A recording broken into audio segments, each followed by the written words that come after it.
urban unemployment continues to rise, ending at 6.7% in December. The crisis is now starting to concentrate where aspirations and frustrations are colliding in our cities.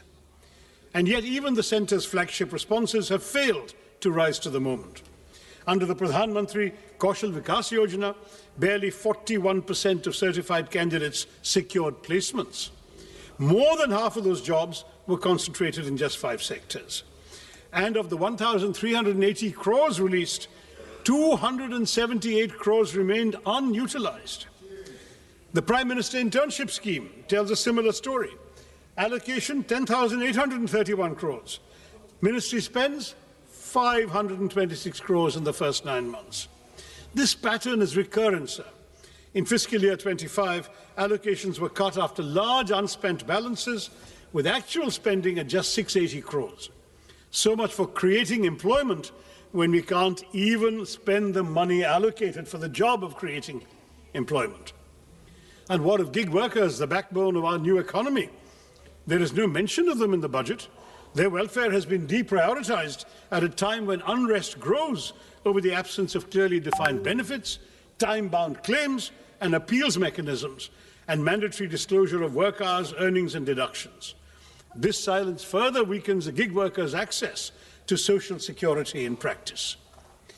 Any discourse about the workers of our country stands incomplete without a discussion about MNREGA, now replaced by the ambitious VBG Ramji Act. It increased guaranteed work days from 100 to 125, introduced weekly wage payments, but at the same time it hollowed out the legal employment guarantee. While MNREGA was demand-driven, fully centrally funded for unskilled wages, and rooted in decentralized planning, the new Act caps central funding through state-wise normative allocations, shifts 40% of the wage costs to most states, and allows the scheme to be paused for up to 60 days during the peak agricultural seasons, shrinking the real window of guaranteed work. Once a state's allocation is exhausted, workers' statutory right to employment effectively ends. This converts an open-ended rights-based program into a budget-restricted, centrally rationed scheme where fiscal ceilings override legal entitlements. The VBG Ramji scheme received a massive allocation of 95,000 crores in this budget, yet it has a major overlooked flaw that also needs to be addressed as soon as possible, Madam Minister. It attempts inclusion, but perhaps unintentionally drives technological exclusion. MNREGA trusted the panchayats and gram sabhas to plan work based on local needs and community strengths. But the G-Ramji Act mandates dashboards with GIS tools, PM Gati Shakti layers, central digital stacks. Local priorities are filtered through a Viksit Bharat National Rural Infrastructure Stack, making biometrics, geotagging, dashboards and AI audits statutory requirements. Thus, for millions of tech workers, for rural workers, one tech failure will mean exclusion without appeal and work without skill considerations. Now, when you have millions struggling to find work, Mr. Chairman, the least the government can do is to ensure that they move freely across the country to seek opportunities. But here too, Mr. Chairman, we see a pattern of neglect that is as consistent as it is shameful. Nowhere, I might add, is this neglect of connectivity clearer than in Kerala. Despite repeated demands for new railway lines to decongest existing routes, the state finds no mention in the Finance Minister's much-touted 7 high-speed railway corridor initiative. One is compelled to ask, does strategic connectivity end where political inconvenience begins? The consequences of this neglect are borne daily by passengers and railway staff alike in my state. Chronic overcrowding has pushed passenger capacity to dangerous limits. Sanitation has visibly deteriorated. Even basic facilities remain inadequate. It's telling, Mr. Chairman, that locomotive pilots entrusted with the safety of thousands are forced to work without assured access to toilets. For passengers, the experience is no better. Overcrowded coaches, unsanitary conditions, and a steady erosion of dignity that no glossy brochure can conceal. These failures are structural, they're not incidental. The railway sanction strength across categories stands at over 2 lakhs, yet only about 1.59 lakh employees are in service. This staffing deficit compromises safety, delays operations, and stretches frontline workers beyond reasonable limits. A railway system cannot run on announcements alone. Continued underinvestment in capacity, personnel, and basic human conditions risks turning the nation's lifeline into a symbol of administrative exhaustion. And it's not just railways, Mr. Chairman. We hear of national corridors and maritime ambitions, but Vizhinjam Port, India's gateway to global trade, our only port that can host the world's largest container ships, is treated as a local afterthought, with no central support announced for the road and rail connectivity that is hampering its potential as a world-class transshipment port. Similarly, while 20 new national waterways are to be operationalized, it remains unclear how many, if any, will benefit Kerala. Ship repair ecosystems are promised in Patna and Varanasi, but not in a state with 44 rivers and a rich inland waterway network.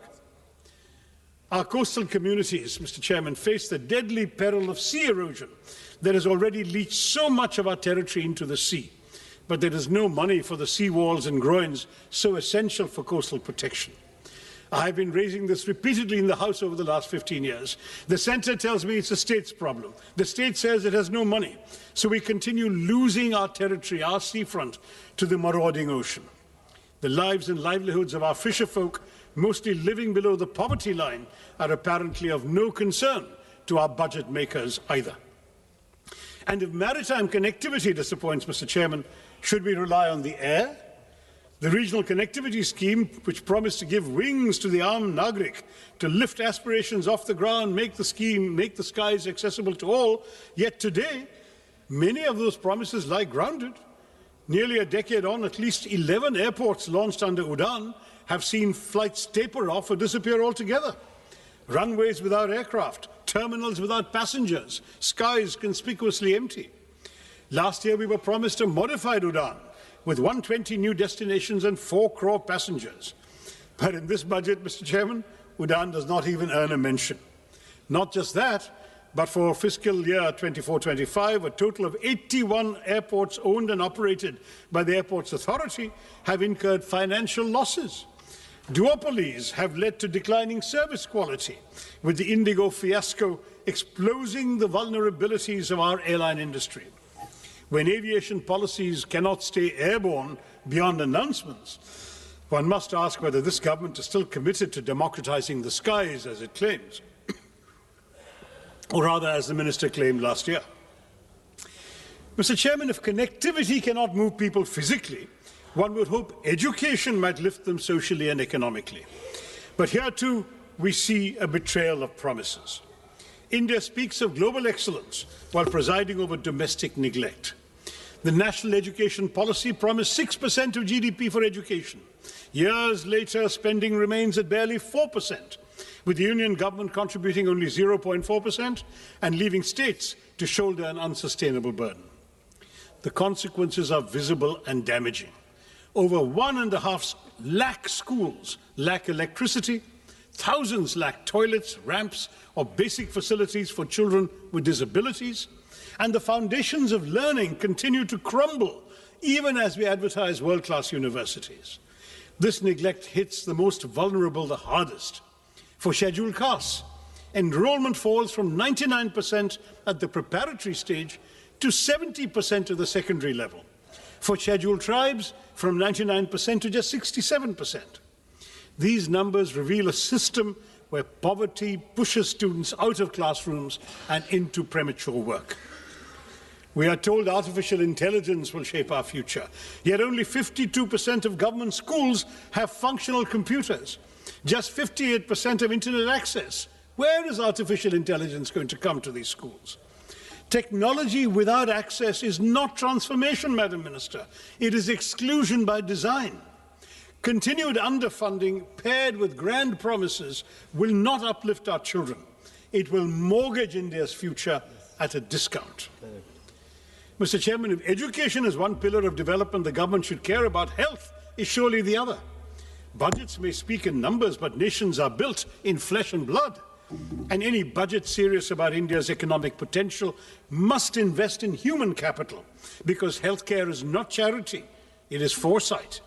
Yet public health spending remains below 2% of GDP, missing even the government's own promise of 2.5% after COVID. An allocation of over 1 lakh crore to the health ministry may sound impressive, but ambition must be measured in proportion, not in numbers. The consequences are now visible beyond government hospitals. Since 2019, over 600 private hospitals have exited the Ayushman Bharat Jan Arogya Yojana, revealing the fragility of coverage without delivery.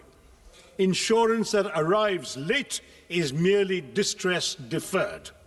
Meanwhile, the fundamental determinants of health, clean air, safe water, nutritious food, and mental well-being continue to deteriorate even as disputes rise and mental health indicators worsen. A nation that seeks economic greatness cannot afford to economize on the health of its people. While you propose, Madam, exempting 7 additional rare disease drugs from import duties, your centres of excellence for rare diseases are few, unevenly distributed, and unable to utilize even the insufficient funds allocated, leaving thousands of patients to die every year for lack of treatment. And nowhere is this pattern of neglect more glaring than in the case of the long-promised AIIMS in Kerala. First year of the NDA government, the promise was announced. The promise still remains unrealized. A state with one of the strongest public health records in the country continues to wait, while this budget, like its predecessors, offers neither clarity, nor timelines, nor urgency. 22 AIIMS have been sanctioned across India, Mr. Chairman, but when it comes to Kerala, the silence is deafening. And AIIMS that is not even a dot on a map is not institution building, it is institutional disregard. Kerala does not lack need, capacity, or credibility. What it lacks, it seems, is visibility in this government's priorities. Why, Mr. Chairman, is Kerala invisible to this government? I'd like to know. Equally telling is the silence on air pollution. After months of public outrage and choking headlines, the Finance Minister's speech found space for everything except the air we breathe.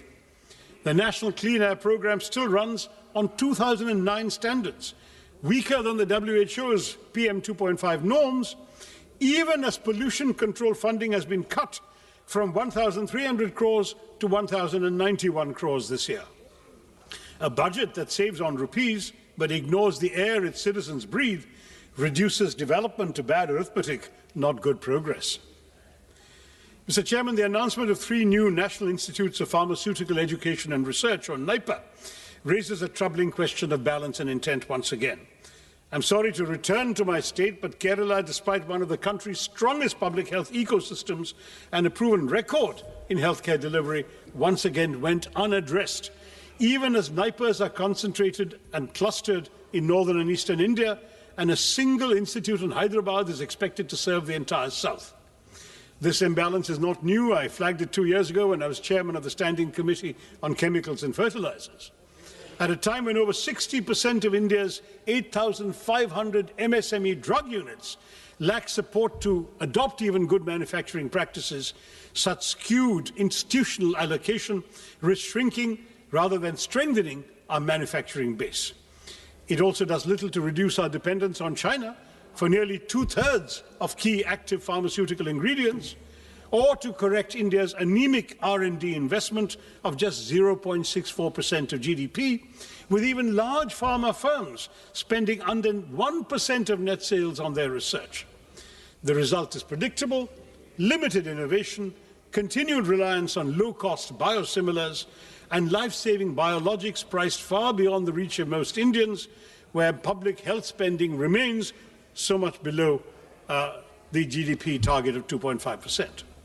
Without correcting regional imbalance and backing institutions with serious R&D support, this NIPA initiative risks sounding visionary while delivering exclusion.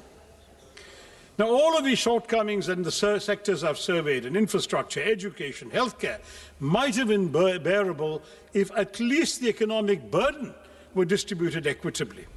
But as per the UNDP Inequality Adjusted Human Development Index, India ranks the lowest of all BRICS countries at 130. The silent shock absorbers of this economy are the middle class. They are now cracking under the strain. The symbols of success we see today, smartphones, cars, lifestyle assets, are only sustained by EMIs, Mr. Chairman, for the middle class, leaving the Aam Aadmi little room for health insurance, for savings or medical emergencies. Credit cards are once a luxury or a convenience. They've now become a lifeline. Defaults rose 28% last year to 6,742 crore rupees, not because Indian households are reckless, but because they're running out of room to breathe. With 2.9 lakh crore rupees in outstanding dues and 10.5 crore cards in circulation, borrowing has become the price of staying afloat. Even as households struggle, the tax burden has quietly shifted onto them. Personal income tax now contributes over half of all direct taxes, while the corporate share declines, as I mentioned earlier. And while last year's budget at least acknowledged middle-class housing stress through the Swami Fund, this budget offers only silence.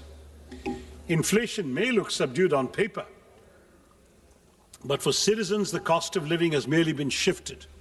When the state fails to provide clean air, safe water, and uncontaminated food, households are forced to buy privately what should be public goods: air purifiers, water filters, basic safeguards. This burden is unequal, Mr. Chairman. The privileged can protect themselves, while the poor remain exposed. A nation cannot grow by exhausting the very people who sustain it. The Aam Aadmi, who are financing this government, are being sent deeply troubling signals on taxation. A one-time concession allowing special economic zone manufacturing units to sell domestically at reduced duties is little more than tokenism when the SEZ ecosystem itself is collapsing, with hundreds of zones shut and employment in free fall. More disturbing still is the withdrawal of income tax exemption on disability pensions for defence personnel. This move weakens social protection for disabled veterans who have risked their lives for our country and draws an indefensible line between service-related disabilities and abdication of the state's moral duty to those who have made such sacrifices for the nation. Now, I'd like to acknowledge that amid this disaster and disorder, there has been some measure of fiscal discipline. The fiscal deficit has edged down from 4.5% to 4.4%. Minister speaks of a further reduction to 4.3%, and that sounds reassuring on paper. But I've been in this House long enough, Mr. Chairman, to remember when her predecessor, the late Arun Jaitley, as Finance Minister, set a target of 3.5%. We're nowhere near that benchmark today, yet we seem eager to applaud for settling at a much higher number. Perspective matters, sir, and without it, these figures lose their meaning, especially when they fail the only test that truly counts: whether the Aam Aadmi has more money in his pocket, whether he has wages that keep pace with prices, whether he or she has a life that is becoming easier. Fiscal prudence cannot be celebrated in isolation when household budgets remain under strain and economic security is elusive for millions. In this budget, the Union government has once again doubled down on an infrastructure-led growth strategy, raising capital expenditure to 12.2 lakh crores on the assumption that public capex will crowd in private investment and generate jobs. But this promise has yet to materialize. In fact, it hasn't materialized at all during this government's tenure. Private investment has throughout remained sluggish. Labour-intensive sectors are crowded out by capital-heavy projects. Welfare spending has been compressed, and key subsidies and social sector allocations fall short of stated goals. The burden has increasingly been pushed onto the states without adequate devolution of tax revenue. Meanwhile, unemployment, particularly amongst educated youth, remains distressingly high, and capacity utilization continues to remain below levels that would trigger a genuine private investment cycle. In this context, the capex-centric approach appears less like a strategy for inclusive growth and more like a gamble that ignores weak demand, joblessness, and the lived economic distress of the ordinary citizen. Mr. Chairman, no nation can develop on slogans or headlines alone. India's investment in research and development remains stuck at 0.6% of GDP. not only below advanced economies, but even below several emerging ones. China invests about 2.4%, Brazil even over 1%, the US 3.5%, South Korea 5% of GDP. A country that aspires to be a manufacturing and knowledge powerhouse cannot afford to treat research and development as an afterthought. I would urge the Minister to elevate R&D as a national priority. Now, on urban cities, on our cities, it should be pointed out that the hesitancy in innovation is reflected in the Smart Cities mission, which has become a reminder of unfulfilled promises. A decade after Smart Cities was announced, deadlines have been repeatedly extended from June 23 to December 25, no real change on the ground. Claims of 96% completion certainly ring hollow for somebody from Thiruvananthapuram or Warangal or Silvassa or Port Blair, because they're all incomplete. Large parts of the northeast continue to lag, leaving even the Parliamentary Standing Committee unconvinced. Instead of transforming urban life, the mission has largely polished a few elite enclaves, while basic services for millions remain untouched. I can't not mention the new interim trade agreement with the United States, sir, because that has just come out after the minister's speech.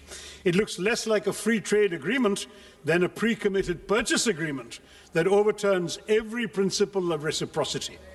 How can we speak of a reciprocal tariff of 18% on one side and 0% on the other? At a time when India's total bilateral trade with the US stands at roughly $130 billion, and we have a trade surplus of only $45 billion, we have surprisingly promised to buy $500 billion worth of American goods over 5 years. This effectively converts a surplus into a long-term deficit by executive assurance rather than by market demand. No major economy has ever neutralized its own trade leverage in this manner. While the US continues to impose import tariffs of up to 18%, we have committed ourselves, apparently according to this joint statement that I've been seeing here, joint US-India statement, to impose tariffs up to 18% on Indian exports, and we to slash tariffs to near zero levels, open agriculture, dilute data localization, soften intellectual property safeguards, and even redirect strategic energy imports, especially away from Russia, to meet purchase targets. Now, this is not strategic balancing, it is economic preemption. Parliament has neither been told how farmers, MSMEs, and domestic industry will be protected, nor why India has voluntarily surrendered its negotiating power without securing proportional market access. Without securing proportional market access or policy space in return. I know the government will say, wait for the final agreement, it's coming in mid-March, but let them be aware these concerns exist right now, sir. Yes. The government's claim that India has secured a better deal than China, Vietnam, or other Asian economies does not withstand scrutiny. While India has obtained a tariff reduction of 1 or 2 percentage points from them, no East Asian economy has agreed to deliberately dilute its trade surplus with the US through guaranteed purchase commitments. On the contrary, China, Vietnam, and several ASEAN countries have actually expanded their trade surpluses with the US, even amid heightened trade tensions. And this ambiguity, Mr. Chairman, has a direct bearing on the credibility of the budget itself. When both the Minister of Commerce and Industry and the Minister of External Affairs were questioned on these commitments, they were really offered no clear explanation of their scale, timeline, or fiscal implications. Now, the reason I mention this in the context of the budget is that key budgetary assumptions on trade balances, external financing needs, and overall macroeconomic stability rest on information that the Parliament does not possess and has not been given. A budget framed amid such uncertainty is not just incomplete, it asks this House to approve numbers without knowing the obligations that may soon overtake them from this trade agreement. Now, I do want to say that when the two ministers play ping-pong with each other, saying it's not in their mandate to answer the question, each one attributes it to the other, then that looks like a rather disappointing game, because when no minister claims ownership of something like this, accountability disappears, and Parliament is left staring at a budget that conceals obligations that the government seems to lack the courage to admit openly. In short, Mr. Chairman, the real weakness of this government's budget lies in its implementation where rhetoric is not matched by reality. Let me quote that famous verse once again by Mirza Ghalib, which I think perfectly captures our reality today as reflected in this budget and its aspirations. हमको मालूम है जन्नत की हकीकत, हमें मालूम है जन्नत की हकीकत, लेकिन दिल बहलाने के लिए has remained unchanged. Hope is repeatedly sold, but delivery remains perpetually deferred. Viksit Bharat by 2047 is an admirable ambition, safely more than 2 decades away. This budget offers no credible pathway to reach it. Instead of narrowing the gap, it widens it. Unemployment continues to rise. Poverty hardens. Jobs remain scarce. Wages remain stagnant. Small businesses, already gasping for relief, are smothered under layers of compliance, while informal workers, gig workers who sustain our economy with their labor are pushed further into invisibility and insecurity. Government promises railways, yet stations crumble. They speak of flight, yet Udan has flown away. Our pepper, once celebrated as black gold, withers under neglect. Our long coastline stretches endlessly, but is ignored when it comes to protecting it. Education is curtailed precisely when it should be expanded, while the rhetoric of world-class technology and AI grows louder. 1.5 lakh schools still function without electricity, yet Viksit Bharat is spoken of as if the lights are already on. When vision is severed from reality, it ceases to be aspiration and becomes merely an illusion. A truly Viksit Bharat will not be built on slogans, Mr. Chairman, not built on speeches or symbolism, but on delivery that reaches the last citizen of India. Turning promises into outcomes is not a favor, it is not a choice. It is our kartavya, it is your kartavya, may I say to the government. Thank you, Mr. Chairman, and Jai Hind. माननीय श्रीमती अपराजिता सारंगी जी।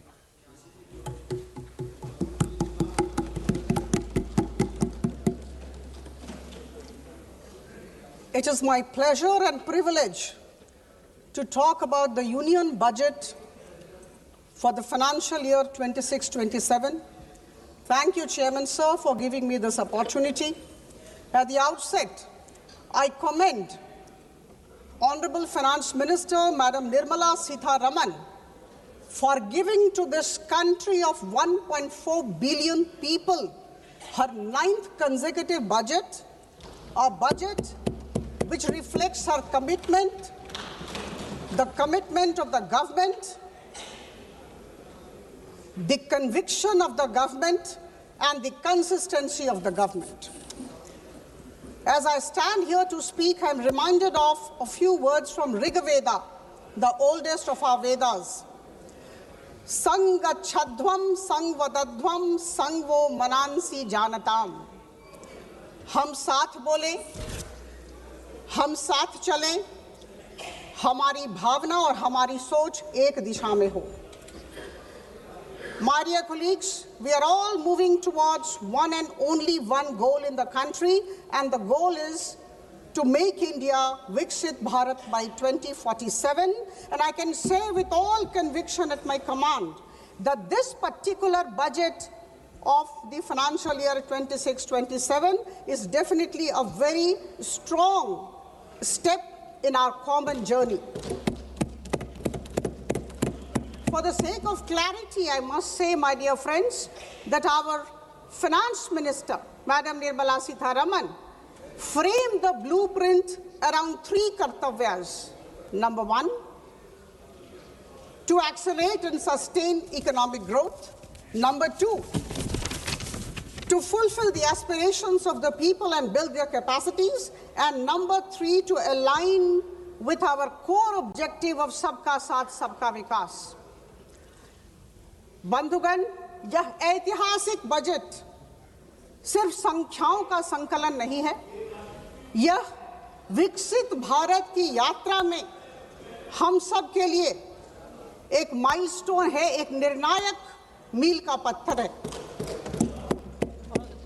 यह हमारी आर्थिक स्थिरता, सुधार और हम सब के सामूहिक आत्मविश्वास का दस्तावेज है.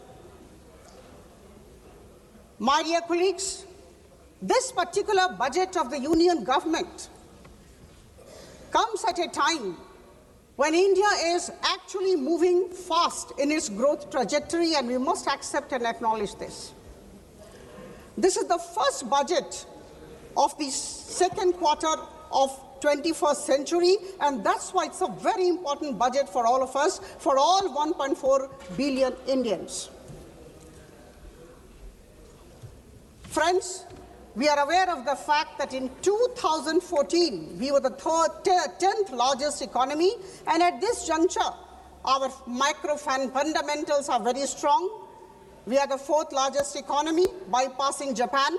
We are going to be the 3rd largest economy, bypassing Germany very soon, and our forest reserves are very high. Our exports have gone beyond $800 billion, and I must say here, we have been all listening about inflation rate. The inflation at this juncture, December 25 figure, we are at 1.7%.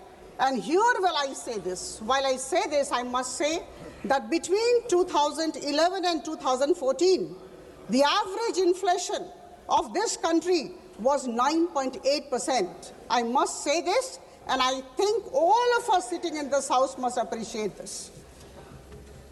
Friends, the unemployment rate, all of us have been talking about the unemployment rate. It's declining every day, and at this juncture, it is 4.8%. We must realize this. हमारा देश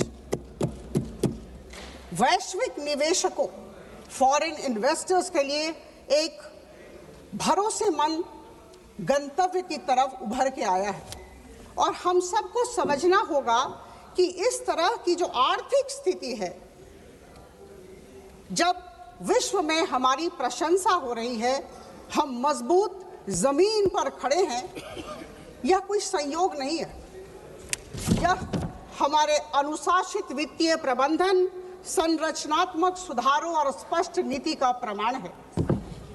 आदरणीय प्रधानमंत्री जी की सोच, की दूरदर्शिता और मार्गदर्शन को मैं नमन करती हूँ।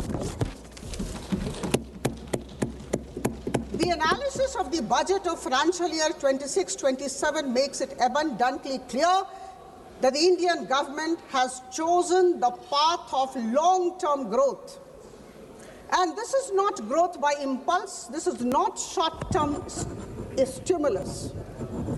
This is possible because of sustained, continuous investment in infrastructure, in institutions, in industrial capacity and upskilling. We must realize this. And these 4 things which I talked of are extremely important when a country aspires to become a developed nation. As was told by Honorable Madam Sitharaman in her speech, the expenditure today stands at 53.5 lakh crore. We must remember this, and the fiscal deficit stands at 4.3% of the GDP. My dear friends, we are in a very difficult global settings. I think all of us are aware of this. All my esteemed colleagues who are present in this house, it's an age of global uncertainty. And in this age of fractured global order, the government of India has decided to keep building. Charai veti, we must remember this. There is a massive scale-up in public capital expenditure.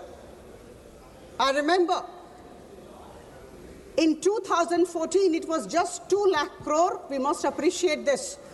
Rupees 2 lakh crore in 2014-15 has gone up to 11.2 lakh crore rupees in 2025-26.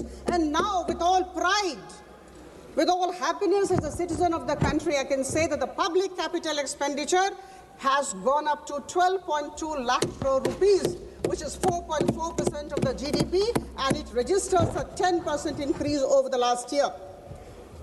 And friends, we are aware of the fact that if the capital expenditure grows, then it definitely has a large multiplier effect on the economy. Urban transformation. Urban transformation is a very significant pillar of the budget. Madam Sitharaman talked about engines of growth. The cities, the big towns are today the engines of growth. And a wonderful concept was brought about and placed before all of us, the city economic region. City economic region focusing on Tier 2 and Tier 3 cities have been thought about by the government. Rupees 5,000 crore will be given to this city economic region, every city economic region, over a period of 5 years to build infrastructure. And we know what will happen.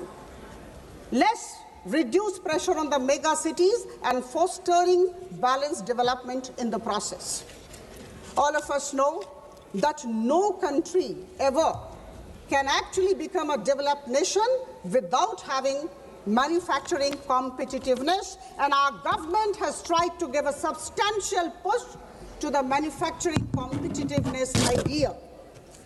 This will not only create jobs, but also in the long run help promote our exporting community. The allocation of rupees 10,000 crore to the biopharma sector will not only help our people take care of their healthcare needs, but also lead to huge exports. Similarly, there was mention of many important areas which I think we must be talking about wherever we are. India has really advanced forward. There is focus on semiconductor mission 2.0, nuclear sector, rare earth corridors, data centers, and electronics components mission with a whopping 40,000 crore as the allocation. And I'm sure these investments will lead to less import dependency and make India future ready. I think these are things that we are thinking about our country, and I underscore the fact that we are intending to become Viksit Bharat by 2047, and that is why we have to be future ready. The provision of 4,000 e-buses is definitely going to enhance regional connectivity. My dear friends, 20 new national waterways, expanded road networks, freight corridors, 7 high-speed rail corridors and multimodal logistics system. These are giant leap towards a more competitive, resilient, confident, and self-reliant Viksit Bharat by 2047. We may like it, we may not like it, but we need to accept it. My dear friends, I take this opportunity to convey our immense gratefulness to our Honorable Prime Minister for going for almost 9 free trade agreements and trade deal with a couple of countries in the last couple of years. Again, there would be critics, there would be naysayers, but I know to every action of Prime Minister Modi, there is an equal and opposite negative reaction from my right side. Free trade agreements and trade deal have been signed with New Zealand, UK, Oman, Australia, European Union consisting of 27 nations, and very recently with the US. And this is an indication of a particular thing which I think we need to appreciate. This is an indication of the fact that the government of India, under the leadership of our Prime Minister, knows how to navigate in a difficult world order. I talked about difficult global settings. We are aware of that. And in this difficult world order, the government of India for the past couple of years, about 10, 12 years, have acquired the ability, the capability, the talent to navigate successfully. In this budget, a number of customs duties and import duties have been withdrawn, and this is for good. This is to help the exporting community. Friends, I would like to give certain examples which I think all of us need to appreciate. We have allowed duty-free import of ingredients by seafood exporters, allowing 3% of freight on board value of exports to be imported duty-free by textile and leather goods. and allowing SEZ units to sell in domestic tariff area at concessional duty, and these are extremely progressive and pragmatic ways of strengthening our exporting community. My dear friends, our Prime Minister and our Finance Minister have been talking all the while about the micro, small and medium enterprises. I would say they are the backbone of Indian economy, extremely important, and they contribute 35.4% of the manufacturing out, about 49% of India's total exports, and around 31% of the national GDP.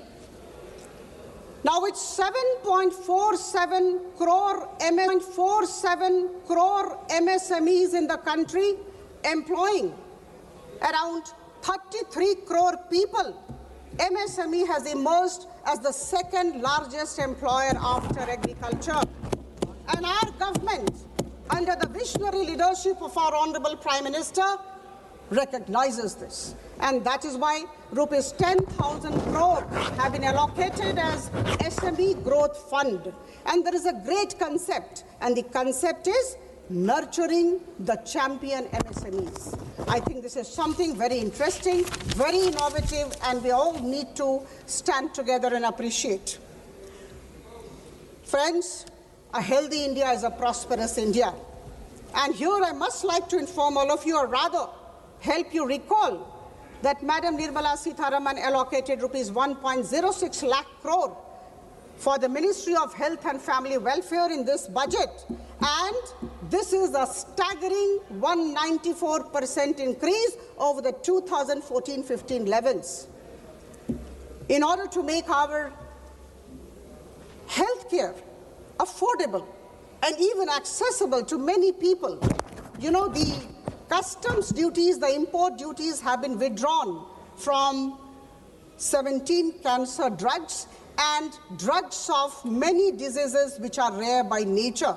I think this is something for which our government, Prime Minister Modi's government, needs to be commended and complimented. Now, my dear friends,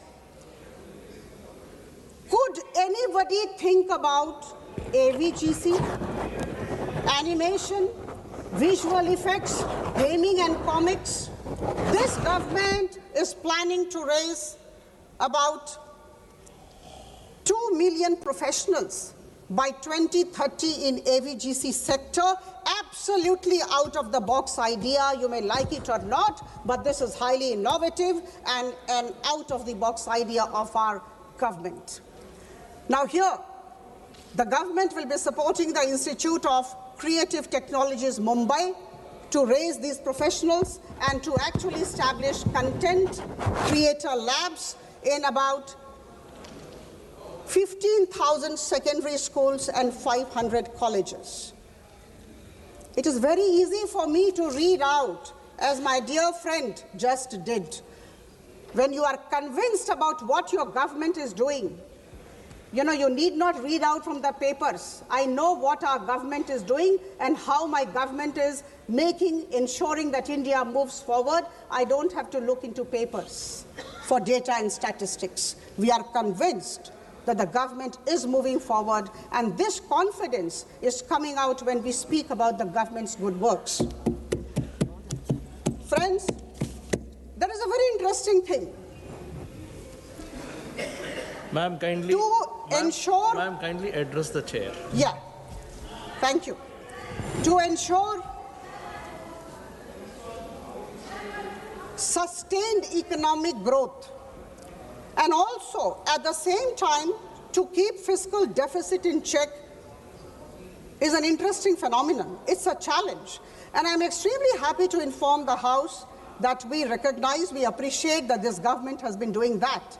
Our growth momentum has been sustained, and at the same time, fiscal deficit is low, 4.3%, as I told earlier. This is a challenge which has been taken on by the government. The budget of financial year 26-27 is definitely pragmatic, pro-people, and balanced in nature. हमें सशक्त, आत्मनिर्भर और विकसित भारत बनाना है।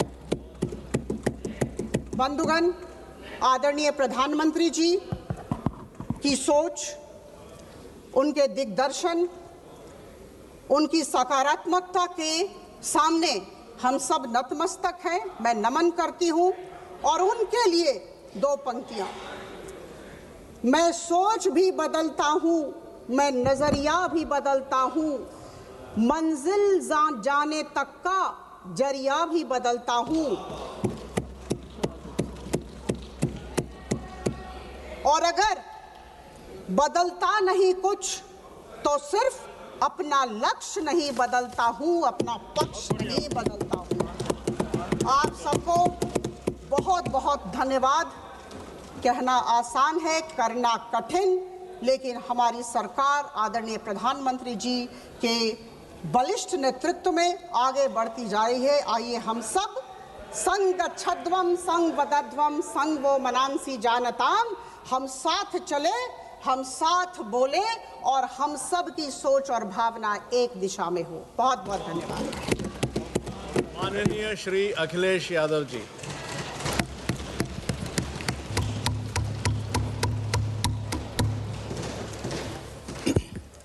मैं सबसे पहले सभापति महोदय आपका मैं धन्यवाद देता हूं कि मुझे आपने बजट पे बोलने का समय दिया है। मैं तीसरा सदस्य इस पे बोल रहा हूं। मैं अभी में से पूर्व कांग्रेस पार्टी के नेता माननीय शशि थरूर जी जो बात कह रहे थे, उन्होंने बहुत सारे आंकड़े दिए हैं। सभापति महोदय, वही मिलते जुलते आंकड़े हमारे पास भी हैं। जब कभी जवाब आए तो शायद उन आंकड़ों का जवाब भी आए। और जब वो अपनी बातों को ख़त्म कर रहे थे तो वो एक शेर पढ़ के गए हैं। मिर्ज़ा गालिब का एक शेर पढ़ के गए हैं सभापति महोदय। सभापति महोदय, यही शेर अगर बीजेपी को पढ़ना होता तो बीजेपी कैसे पढ़ती?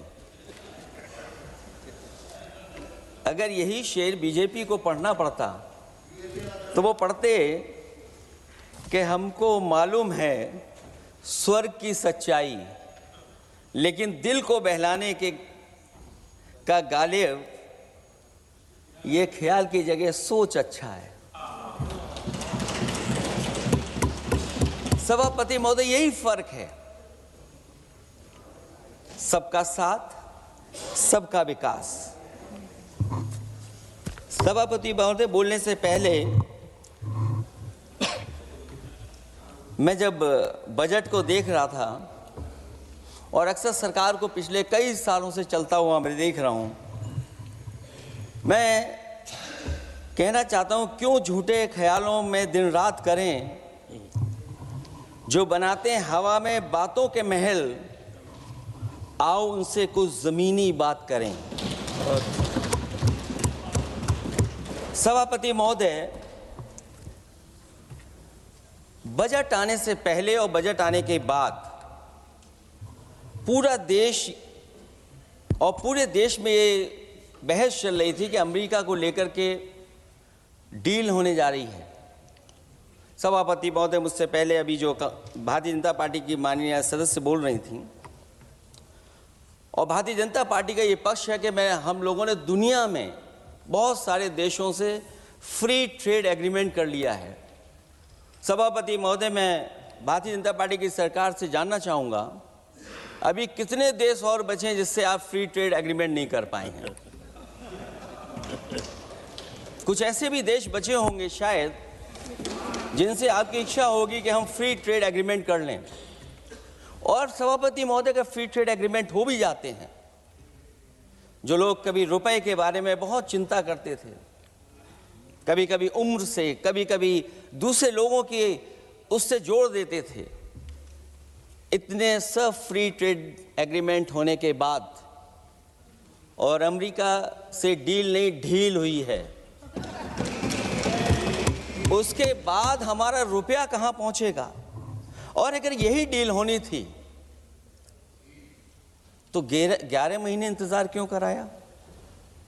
अगर यही डील होनी थी सभापति महोदय, तो 11 महीने किस बात का इंतजार था? हमारे कारोबारियों को या हमारे जितने भी उद्योग से जुड़े लोग हैं, उनके साथ ये परेशानी क्यों? बजट पर सबसे पहला सवाल यही है कि डील पहले बनी है बजट।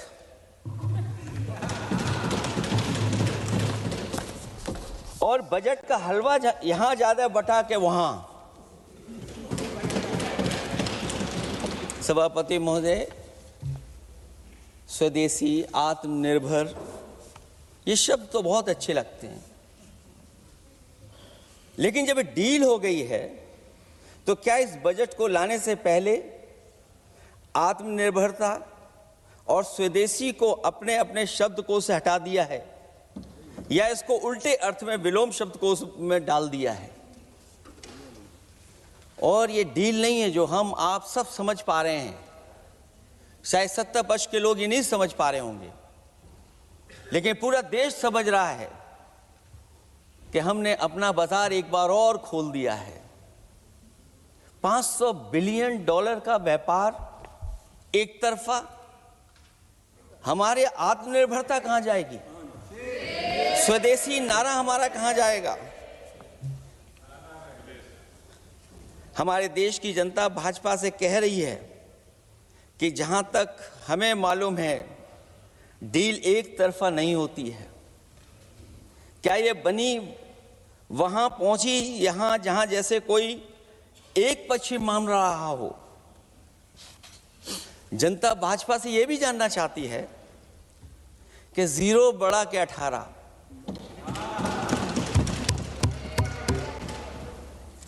सभापति महोदय, भाजपा का समझौता गणित क्या यह है कि 18 0 के बराबर है? क्या 18 हमारा 0 के बराबर है? देश के किसानों, दुकानों, उद्योगों को बचाने के लिए खोखले शब्दों के अलावा भाजपा के पास कोई और सुरक्षा कवच या संरक्षण योजना है कि नहीं है? इसलिए मैं सभापति महोदय कहना चाहता हूं, ये बजट दिशाहीन है। इस बजट में कोई विजन नहीं है कि 2047 तक हमारा देश विकसित भारत बन जाएगा। और हम जैसे लोगों को, समाजवादियों को तो सरकार से पहले ही उम्मीद नहीं थी, और जिस सरकार से उम्मीद ना हो उसकी बजट से क्या उम्मीद होगी? इस बजट में पीडीए के लिए कुछ भी नहीं है। कोई योजना दलित, पिछड़ा, महिला, गरीब, अल्पसंख्यक या नवयुवक के विकास के लिए नहीं लाई गई है। ऐसा लग रहा है कि सरकार ने इनके बारे में सोचना ही छोड़ दिया है। और अगर जीडीपी हमारी 7% है और नॉमिनल जीडीपी की ग्रोथ केवल 8% है, जो कि लगभग 12% होनी चाहिए थी, इसके कारण लोगों के हाथ में कम पैसा है। और कारण यह भी लगता है कि हमारा प्राइवेट इन्वेस्टमेंट नहीं आ पा रहा है। जो लोग ये कहते हैं कि हम प्रति व्यक्ति आय बढ़ा रहे हैं, जो आंकड़े हमारे पास हैं, जो जानकारी हमारे पास है, वो आंकड़ा यही कहता है कि $3000 के लगभग प्रति व्यक्ति आय हमारी है। और अगर हम दुनिया से जब इतना ही जुड़ गए हैं तो 2025 की जो रैंकिंग है, हमारा स्थान 144वां है, 144th है। तो जहां हम इतना 10, 11, 12 साल से हम इतने बजट ला रहे हैं, क्या हमारे पर कैपिटा इनकम लोगों की नहीं बढ़ पाई? और सदन में, इसी सदन में कई बार ये पूछा गया कि जो लोग राशन प्राप्त कर रहे हैं, गरीबी रेखा से नीचे हैं, कम से कम उनकी पर कैपिटा इनकम क्या, ये तो बताना ही चाहिए सरकार को। और पिछड़ेपन को दूर करने के लिए कोई विजन नहीं दिखता इस बजट में। जैसे जब बजट आता है तो बजट में ढूंढते हैं हम लोग कि हमारे स्टेट के लिए क्या और खास नया आया होगा। उत्तर प्रदेश जैसा प्रदेश जहां पर डबल इंजन की सरकार को बहुत कुछ कहा जाता है कि डबल इंजन की सरकार है, हम विकास भी डबल करेंगे। लेकिन मैं देखता हूं उत्तर प्रदेश के लिए कोई खास योजना ऐसी नहीं आई है जिससे उत्तर प्रदेश के 25 करोड़ लोगों को कुछ मुख्य धारा से जोड़ा जाए। वैसे तो बड़े बड़ी योजनाएं बताई जा रही हैं कि हमारे कई फ्रेट कॉरिडोर्स बन रहे हैं, वाटरवेज बन रहे हैं, एक्सप्रेसवेज बन रहे हैं, लेकिन उत्तर प्रदेश जहां से प्रधानमंत्री जी आते हैं, भविष्य में जो बनेंगे एक्सप्रेसवे, लेकिन भारत सरकार के बजट से कोई भी अभी एक्सप्रेसवे वहां पर नहीं बना। अगर कोई बना हो, नया बन रहा हो, बड़ा बन रहा हो तो बताएं। और जो बने भी हैं वो उस मानक, उस क्वालिटी के नहीं हैं जिस क्वालिटी के आज विकसित भारत के एक्सप्रेसवे होने चाहिए। जो लोग भ्रष्टाचार पे बड़े बड़े सवाल उठाते हैं वो कम से कम अपनी सड़कों को देखें, अपने एक्सप्रेसवेज को देखें कि उन्होंने क्या बना करके खड़ा इतने हजारों करोड़ रुपए खर्च करने के बाद। इनके सबसे पहले प्रधानमंत्री अटल बिहारी वाजपेयी जी, उनके नाम से कोई एक्सप्रेसवे बन रहा था। सभापति महोदय, हम लोगों ने अखबारों में पढ़ा, कई लोग स्टेटमेंट भी देते हैं कि हम एक्सप्रेसवे बना रहे हैं। उनके नाम से बनने के साथ साथ उनका नाम भी बदल दिया।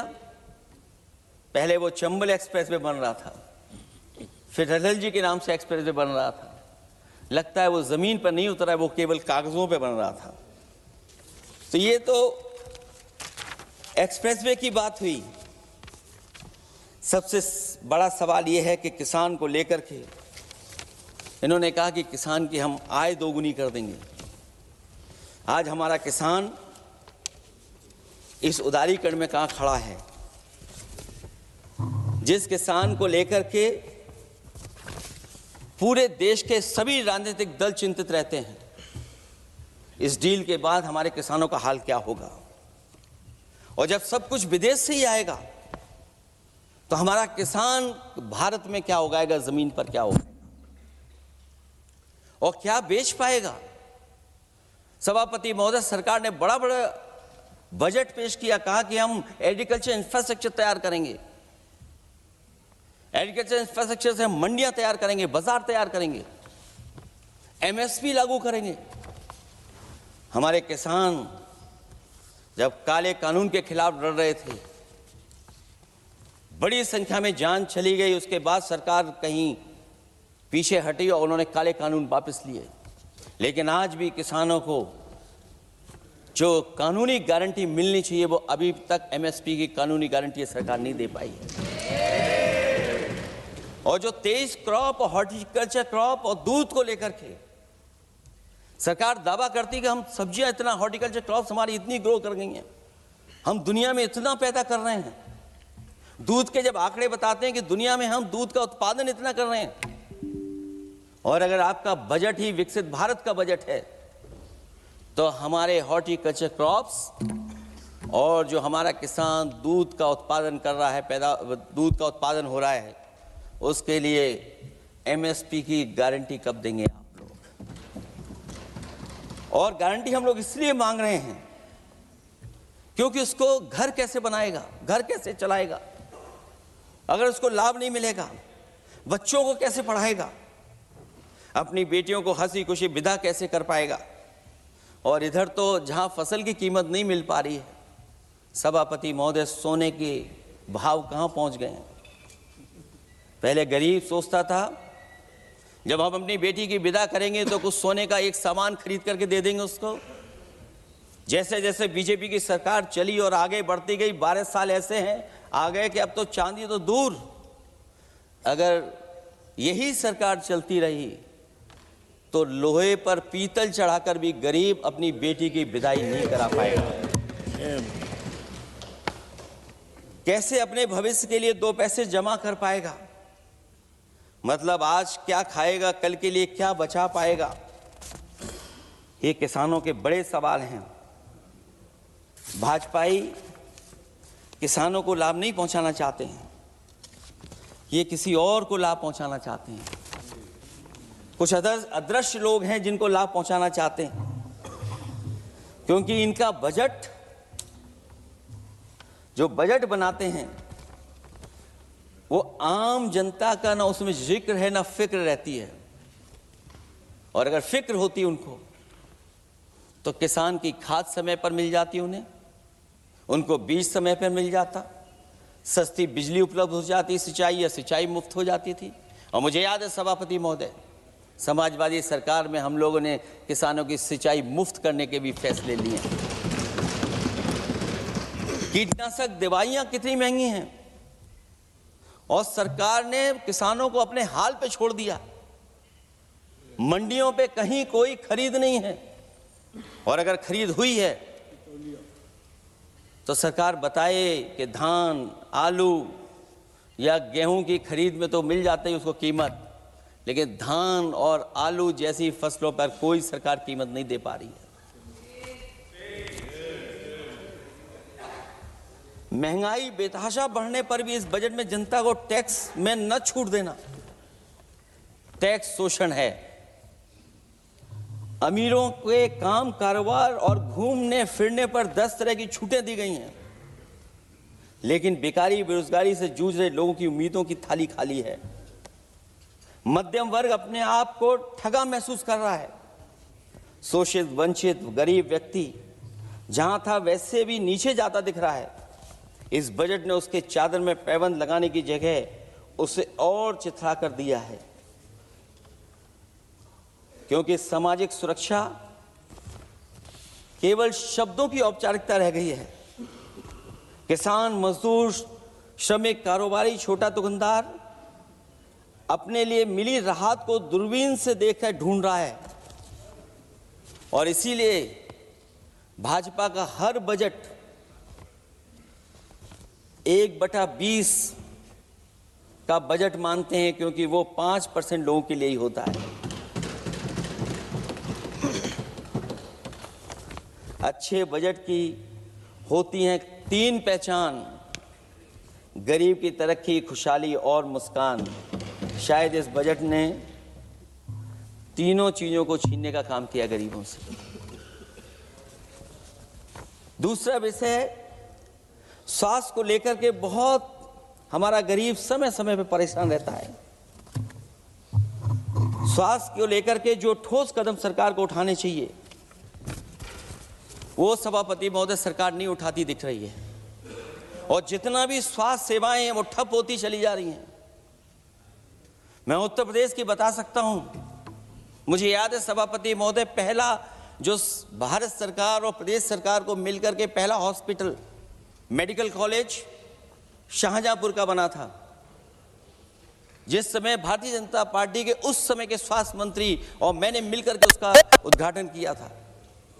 उसके बाद जो प्रचार में तो ये बहुत आगे हैं, प्रचार में तो ये कहते हैं कि हर डिस्ट्रिक्ट में हर डिस्ट्रिक्ट में एक हॉस्पिटल या मेडिकल कॉलेज, लेकिन सच्चाई तो ये है कि इन हॉस्पिटलों में इलाज नहीं है, दवाई नहीं है, ऑपरेशन के लिए कहाँ जाना पड़ता है, भटकना पड़ता है। और जिस तरीके से अभी जिन लोगों ने इंश्योरेंस या LIC में किस्त दी होगी वो जानते होंगे कि महंगाई कम नहीं हुई है, महंगाई बढ़ी है, किस्तें बढ़ गई हैं। उदाहरण के लिए दिल्ली के एम्स के लिए 5,600 करोड़ रुपए, और आयुष्मान भारत के लिए पूरे देश के लिए सरकार ने जो बजट रखा है वो 4,700 करोड़ रुपए है।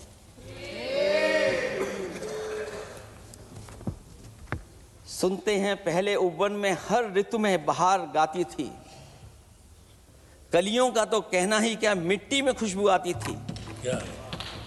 ये भी ज्ञात हमें उपवन में कुछ ऐसे भौरे आए थे, सारा चमन कर दिया मरघट, अपने साथ जहर लाए थे।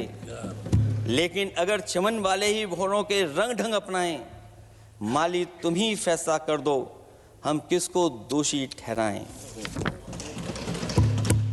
सभापति महोदय, मैं उत्तर प्रदेश से आता हूं, जहां पर प्रधान संसदीय क्षेत्र है। राजमाता पूजनीय अहिल्याबाई होलकर जी, उनकी मूर्ति थी, उसको बुलडोजर से तोड़वा दिया। सभापति महोदय, कोई कल्पना कर सकता है एक मणिकर्णिका घाट जो हमारी पौराणिक पहचान रही, सदियों से हमारी विरासत की पहचान रही, सनातनी काशी की विरासत रही, वहां पे इनकी सरकार ने प्रधान संसदीय क्षेत्र में बुलडोजर चला करके हमारी पूजनीय अहिल्याबाई होलकर की मूर्ति को इन्होंने तोड़ने का काम किया। और सभापति महोदय, केवल एक मूर्ति नहीं, वहां पर अगर हम गिनती करेंगे, एक नहीं, दो नहीं, तीन नहीं, चार नहीं, पांच नहीं, छह नहीं, सात नहीं, लगभग 100 मंदिरों को तोड़ने का काम इसी सरकार में हुआ है। केवल मंदिर नहीं तोड़े गए सभापति महोदय,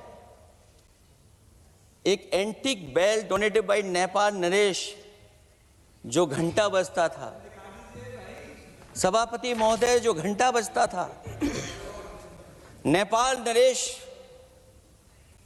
जिन्होंने गिफ्ट किया था, वो घंटा भी लापता है।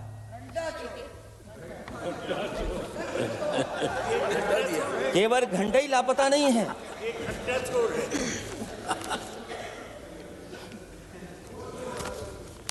सभापति महोदय, नमामि गंगा को लेकर के हमारे कानों में अभी भी वो बातें गूंजती हैं कि मां गंगा ने मुझे बुलाया है। क्या बात है कि पिछले 11 साल से मां गंगा ने बुलाया ही नहीं किसी को। मां गंगा बह रही हैं, जो उसके पैरामीटर्स हैं, जिस पैरामीटर्स को हर दिन नापा जाता है, उसमें डिसॉल्व ऑक्सीजन, सीओडी, बीओडी और तमाम पैरामीटर्स, आज किस हालत में है मां गंगा। कोई कह रहा था कि अब गंगा बहकर के दूर तक जाएंगी, लेकिन शायद वो ये नहीं जानते होंगे कभी कभी उल्टी गंगा भी बहती है। जब उल्टी बहेगी तो यूपी के आते आते आप बाहर हो जाएंगे। सभापति महोदय, नमामि गंगा, मां गंगा में जुड़ने वाली नदियां, वरना नदी को एक संरक्षण कैसे हो, ब्यूटिफिकेशन कैसे हो, रिवर फ्रंट कैसे बने, उसकी शुरुआत की थी। लेकिन सभापति महोदय, इनकी बुलडोजर सरकार ने उसका काम रोक दिया। काली नदी किस हालत में है। यमुना के बारे में दिल्ली की सरकार जब बनानी थी तो कहा कि हम दुनिया का सबसे बेहतर रिवर फ्रंट बनाएंगे यमुना पर। इसी राजधानी में कहा गया। आज बताइए यमुना की हालत क्या है। और अगर यमुना दिल्ली में गंदी हो रही है तो ये बह करके जब यूपी जाती है तो मथुरा में भी गंदी है। और थोड़ा बहुत साफ गंगा इसलिए हो जाती है क्योंकि जब चंबल का पानी उसमें जुड़ता है, थोड़ी बहुत यमुना साफ हो जाती है। उसके बाद यमुना में भी कोई सफाई का सरकार ने इंतजाम नहीं किया। और आज भी मैं कहता हूं, देश का सबसे अच्छा रिवर फ्रंट अगर कहीं बना है तो लखनऊ में बना है, गोमती रिवर फ्रंट। जो लोग ये कहते हो कि दूसरा रिवर फ्रंट अच्छा है, मैं उनसे कहूंगा कि अभी लखनऊ के रिवर फ्रंट पर भी घूम करके आइए, तब आपको मालूम पड़ेगा कि रिवर फ्रंट क्या होता है। 26 जनवरी इसी वर्ष मैंने एक प्रतिष्ठित अखबार को पढ़ा और उसमें देखा मैंने कि high uranium in India's ground water samples लिए गए हैं। एक्सपर्ट्स वार्न कर रहे हैं कि सेवरल हेल्थ रिस्क हैं उससे। Lead pollution alarming in 69 rivers in India contaminated, rivers are contaminated. हमारे पानी में पेस्टिसाइड है, इंडस्ट्रियल वेस्ट है, अनसेफ है ड्रिंकिंग के लिए। हमारी नदियों में मरकरी है, डेंजरस लेवल।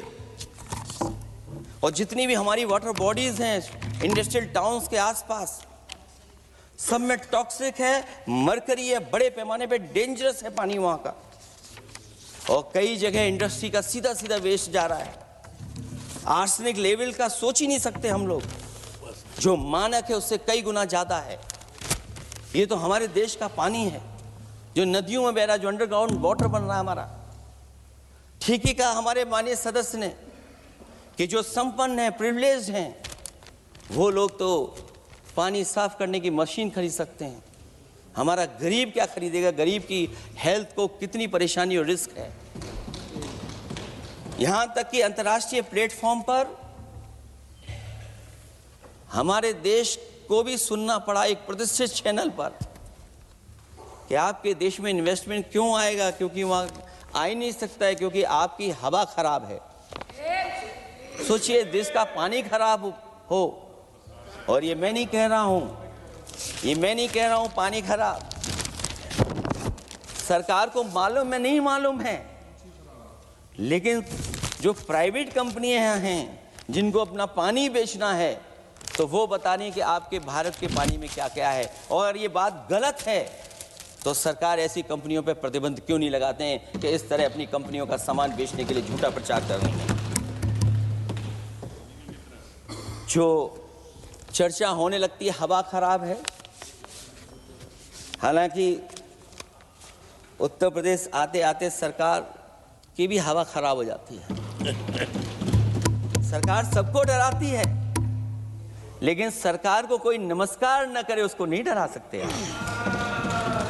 हमने तो कहा कि तुम लखनऊ से गए हो, लखनऊ का जो अदब है, लखनऊ का जो हमारी पहचान है, कम से कम अगर नमस्कार नहीं कर सकते तो आदाब तो कर ही देते वहां जाकर। जो लोग पिछड़े पीडीए उनके पक्षधर बनते हैं, आरक्षण को लेकर के कहते हैं कि हम आरक्षण देंगे, उनकी सरकारों में क्या अपॉइंटमेंट हो रहे हैं। मुझे याद है इससे पहले जब बहस हुई थी सदन में, वहां से बात निकली थी कि किस तरीके से अपॉइंटमेंट हो रहे हैं यूनिवर्सिटीज और कॉलेजेस में। मैं उसी पे कुछ कहना चाहता हूं।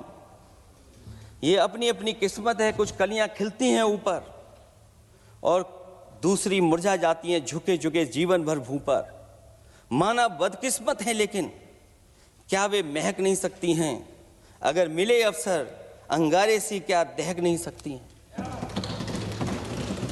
जिस तरीके से आरक्षण पर खिलवाड़ हो रही है उसकी कोई कल्पना नहीं कर सकता था। विकसित भारत तभी विकसित भारत माना जाएगा जब हमारे पिछड़े, दलित, आदिवासी, अल्पसंख्यक मुसलमान भाई को बराबर का हक मिलेगा। और जब तक हक नहीं मिल रहा उनको, तब तक शायद विकसित भारत का देखने का सपना आधा अधूरा है। अभी अभी सुप्रीम कोर्ट ने कहा है माइग्रेशन को लेकर के,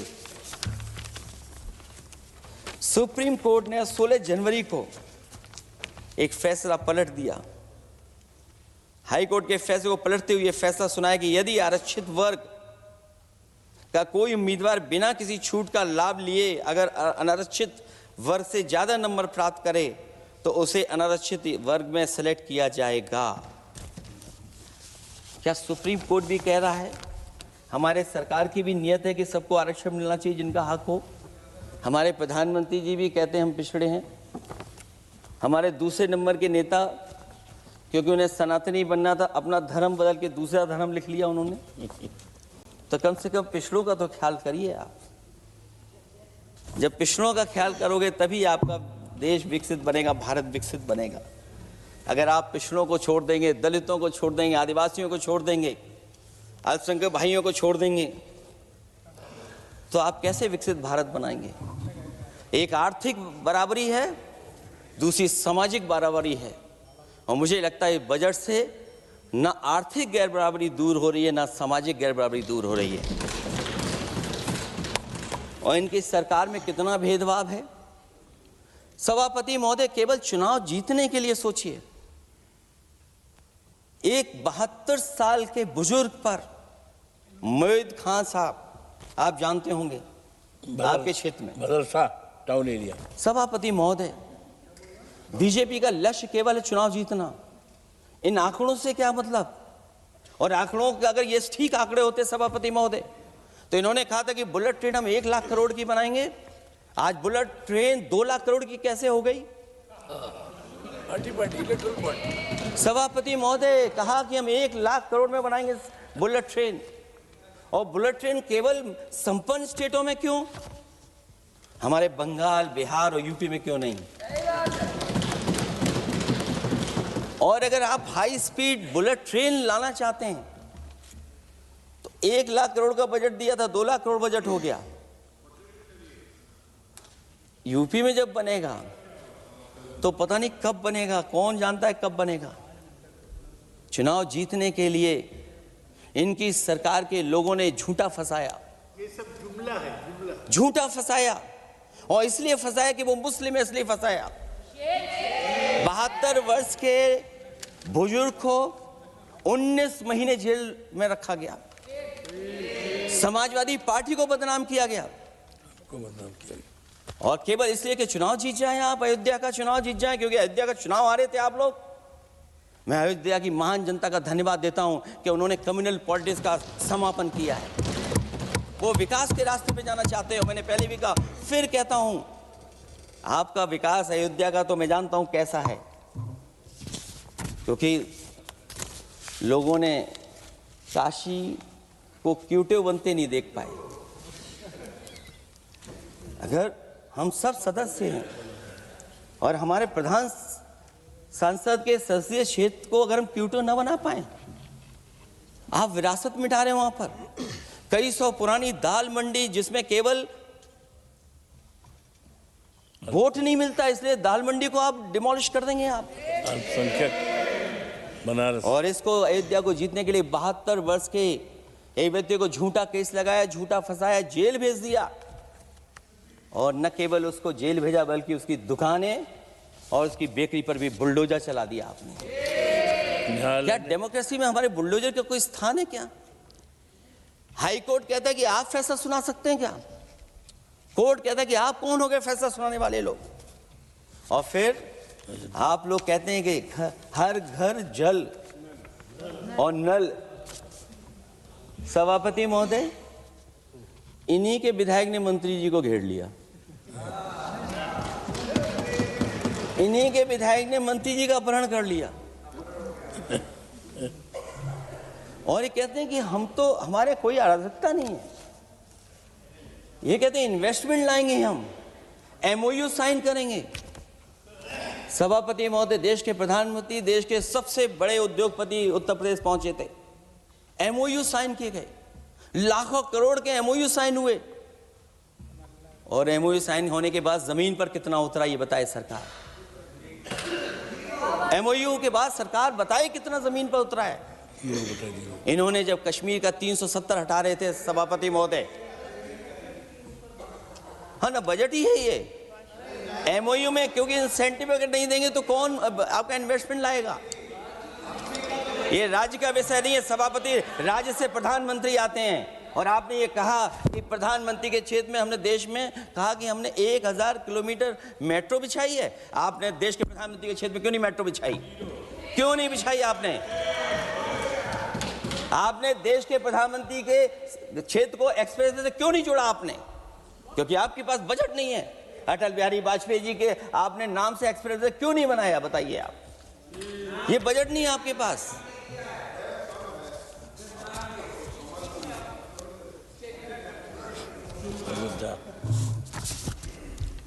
अयोध्या एयरपोर्ट घोटाला, एयरपोर्ट बनते ही पानी टपकने लगा। एयरपोर्ट तो दिल्ली का है, बजट तो दिल्ली ने दिया होगा। अयोध्या रेलवे स्टेशन, हमारे कन्नौज का रेलवे स्टेशन बनते ही गिर गया, और गिरने के बाद अभी तक नहीं बन पाया। तो ये बजट का हिस्सा नहीं है क्या? आप वाटरवेज बात कर रहे हैं, गंगा साफ नहीं है, आप पानी का जहाज कहां ले जाएंगे? बिहार में जाकर के रुक जाएगा। पिछली बार भी एक पानी का जहाज चला था, बनारस से जाते ही बिहार में रुक गया, जाकर के पटना भी नहीं पहुंच पाया। Rampath, sewer line smart city का हिस्सा है। आपका स्मार्ट सिटी कैसा है? इंदौर में पानी पीने से कितने लोगों की जान चलेगी सभापति महोदय? और कोई शहर बता दीजिए जहां कूड़ों का ढेर ना हो। जब देश के प्रधानमंत्री जी ने झाड़ू उठाया हो और उसके बाद भी कहीं कूड़ा ना हटे सभापति महोदय। भजन संध्या स्थल घोटाला हुआ, अंतर्राष्ट्रीय मीडिया सेंटर बनाया, उसमें भी पानी गिर रहा है। लाइट सजावट की चाइनीज आई हैं। हमारे देश का कारोबार कैसे उलझा दिया आपने? चीन और अमेरिका और थोड़ा बहुत रशिया, विदेश नीति तो असफल हुई है, लेकिन हमारा बाजार को भी पूरा बेच दिया। और चीन के सवाल पर सभापति महोदय, चीन हमारी जमीन पर भी निगाहें रखे हुए है और हमारे बाजार पे भी। इसलिए जो सरकार फैसला ले बड़ी सावधानी से ले। मैं कितनी बातें बताऊं, वहां पर सेना जमीन ले लिया, जमीनें जाने कहां चली गई हैं। इसलिए सभापति महोदय, ये बजट दिशाहीन है। ये 2047 में हमारा विकसित भारत तो नहीं बनेगा। और जिस तरीके से बेरोजगारी बढ़ी है, बेरोजगारी को लेकर के जो चिंता रही, हमेशा रहती थी, और जो सरकार ने बड़े बड़े फैसले भी लिए थे, जानकारी दी थी कि हम बेरोजगारी ऐसे दूर कर लेंगे। मेक इन इंडिया का जो सपना दिखाया था, आखिरकार मेक इन इंडिया का सपना कहाँ पूरा हो पा रहा है? मेक इन इंडिया का जो शेर था वो जंग खा रहा है। सभापति महोदय, जो योजना लेकर के आए थे एम्प्लॉयमेंट लिंक्ड इंसेंटिव्स, सरकार बताए कि हमें कितना उसमें लाभ पहुंचा है। 2024-2025 के बजट में इन योजनाओं के लिए 33,000 करोड़ रुपए आवंटित किए गए थे, लेकिन खर्च कितना हुआ? 1,700 करोड़ रुपया केवल। एक आपने पिछली बार सपना दिखाया था कि इंटर्नशिप की योजना, इंटर्नशिप वाली योजना जो घोषित की, जिसके लिए 10,000 करोड़ रुपए आवंटित किए थे आपने, लेकिन उसमें खर्च कितना हुआ है? 500 करोड़ रुपया। और जो लक्ष्य रखा था आपने रखा था 5 साल में 1 करोड़ लोगों को, लेकिन इसमें आए कितने? 1,65,000 लोगों ने फॉर्म भरा, ऑफर दिया उन्होंने, लेकिन फाइनली जिसमें ऑफर, जिसका सिलेक्ट हो, वो केवल 16,000 लोगों को काम पहुंचा है। सोचिए, हमारा देश इतना बड़ा, जहां करोड़ों को आप इस योजना से जोड़ना चाहते थे, केवल 16,000 लोग जाएंगे उसमें। ये आपको बेरोजगारी खत्म करने की योजना है आपकी?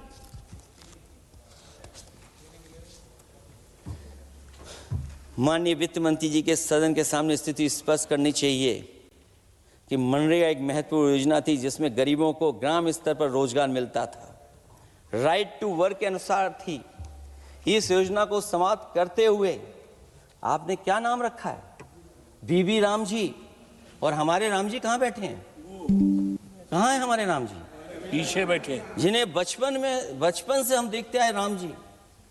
ये हमारी खुशकिस्मती है कि राम जी सदन में बैठे हैं, लेकिन आप राम जी का अपमान कर रहे हैं। आपको उनको यहां नहीं बैठा सकते, आपको यहां बैठाना चाहिए नंबर 2 पर।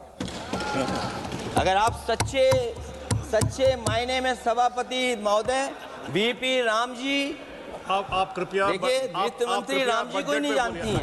अखिलेश जी, हे भगवान, हम क्या करें अब? अखिलेश जी, आप कृपया बजट पे आ जाइए। आप कृपया बजट पे आ जाइए अखिलेश जी। सभापति महोदय, बजट पे आइए, बजट पे आइए। एक मिनट, क्या बोले? फिर बोलना दोबारा। नहीं, आप बजट क्या बोलिए? नहीं, सभापति जी बोलिए। नहीं, सभापति महोदय, नहीं, जिन्होंने गोली चलाई वो आपका राम मंदिर बना रहे हैं। सभापति महोदय, जिन्होंने गोली चलवाई वो राम मंदिर बनवा रहे हैं। अगर कुछ पता ना हो तो जाकर के पूछ लेना, पता कर लेना। आधी अधूरी जानकारी के साथ मत आया करो यहाँ पर। अब आप बताइए सभापति महोदय, बीवी राम जी नाम बदल दिया आपने। यूपी जैसा बड़ा स्टेट, उसको क्या मिलेगा अब, जहां पर 1,000 ग्राम सभाएं अर्बन हो गई हैं। जब 1,000 ग्राम सभाएं अर्बन हो गई हैं और 40% व्यय प्रदेश सरकारों पर डाल दिया गया है, ये स्कीम कैसे चलेगी आपकी? मैंने पहले ही कहा था कि एमएसपी की लीगल गारंटी मिलनी चाहिए। और जिस तरीके से किसान आत्महत्या कर रहा है, एनसीआरबी के आंकड़े सरकार के पास होंगे कि किसान कितनी आत्महत्या कर रहा है। जिन्होंने ये कहा कि 2022 तक हम दोगुनी आय कर देंगे। आप बताइए, आलू की पैदावार की क्या आय दोगुनी हो गई? धान की पैदावार करने वाले की आय दोगुनी हो गई। आपको गाय से बहुत प्रेम है। हमारे क्षेत्र में खुद एक काऊ मिल्क प्लांट बना, यूपी का पहला काऊ मिल्क प्लांट।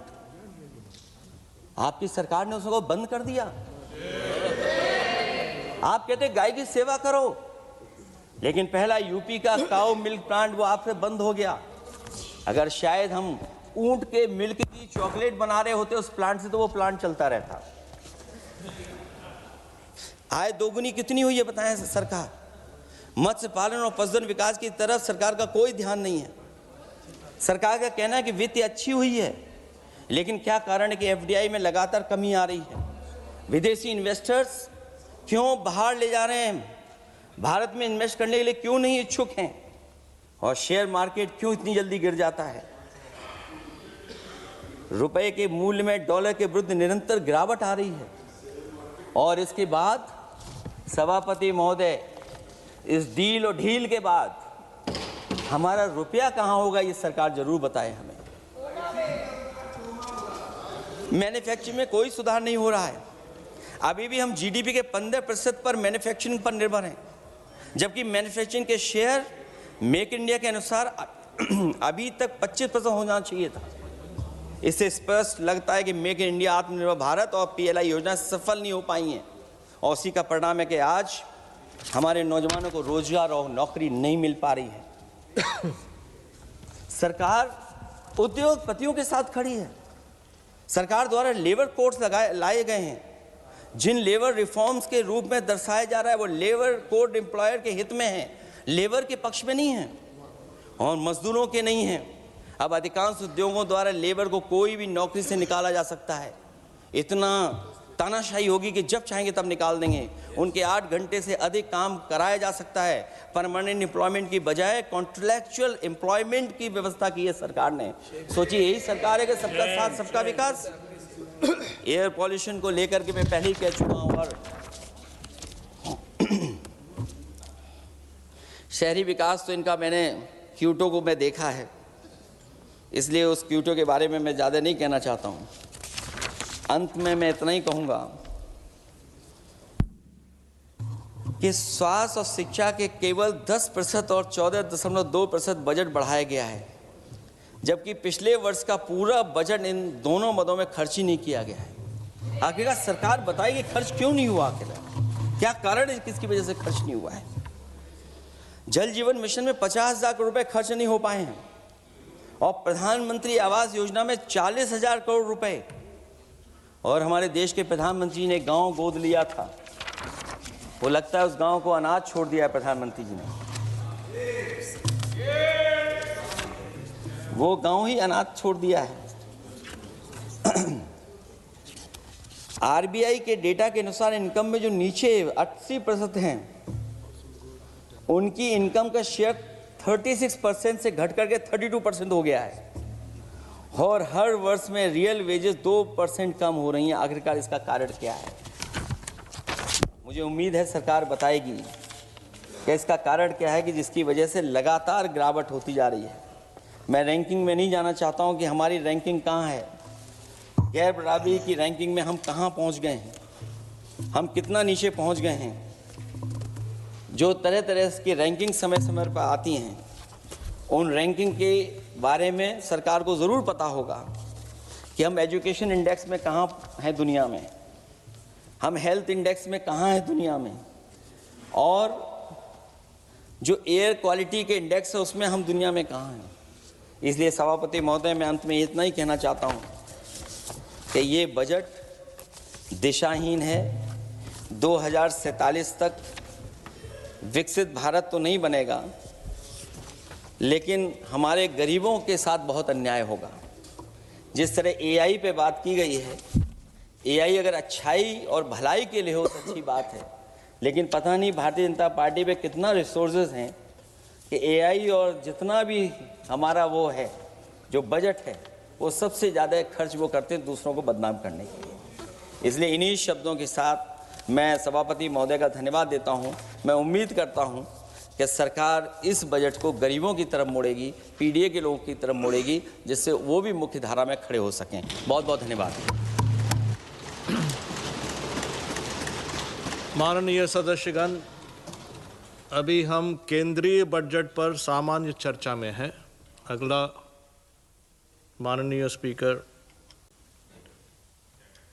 माननीय श्री अभिषेक बनर्जी जी।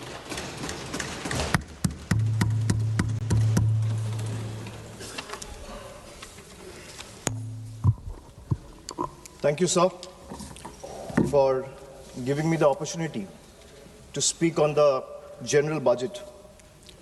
Sir, I rise here today not merely just a member of the opposition, but as a voice of billion Indians who were promised Achhe Din and who today struggle to survive under the weight of soaring costs. So this union budget was presented on Maghi Purnima, a day which is ideally meant for clarity, renewal of purpose, and moral responsibility. Yet, sir, this budget offers none of these. It does not heal the economy. Rather, this budget curates headlines. It speaks loudly in slogans, but softly in solutions. So this is a budget that rewards those who can avoid taxes through privilege and punishes those who pay them honestly through compulsion. With all due respect to the Honorable Finance Minister, I think the Honorable Finance Minister is appearing to practice the Robin Hood model in reverse. She drains the poor through taxation and inflation while rewarding the rich with concessions and privileges. Sir, even a cup of tea today comes with GST, but relief for the common man comes with condition, clauses, terms, and regulation. This is not a simple tax regime. It's a maze where only the powerful knows the exit and the honest taxpayer keeps paying the entry fee. Sir, Akhilesh ji was speaking before me. He was saying, UP के लिए क्या मिला है मैं इस budget में देखना चाह रहा था. Sir, 85 minutes का finance minister का speech था. Bengal was not even mentioned once. Even the freight corridor from Dankuni, referenced in this very budget, was originally announced by the then railway minister in 2009, which was Mamata Banerjee, who is now the chief minister of West Bengal.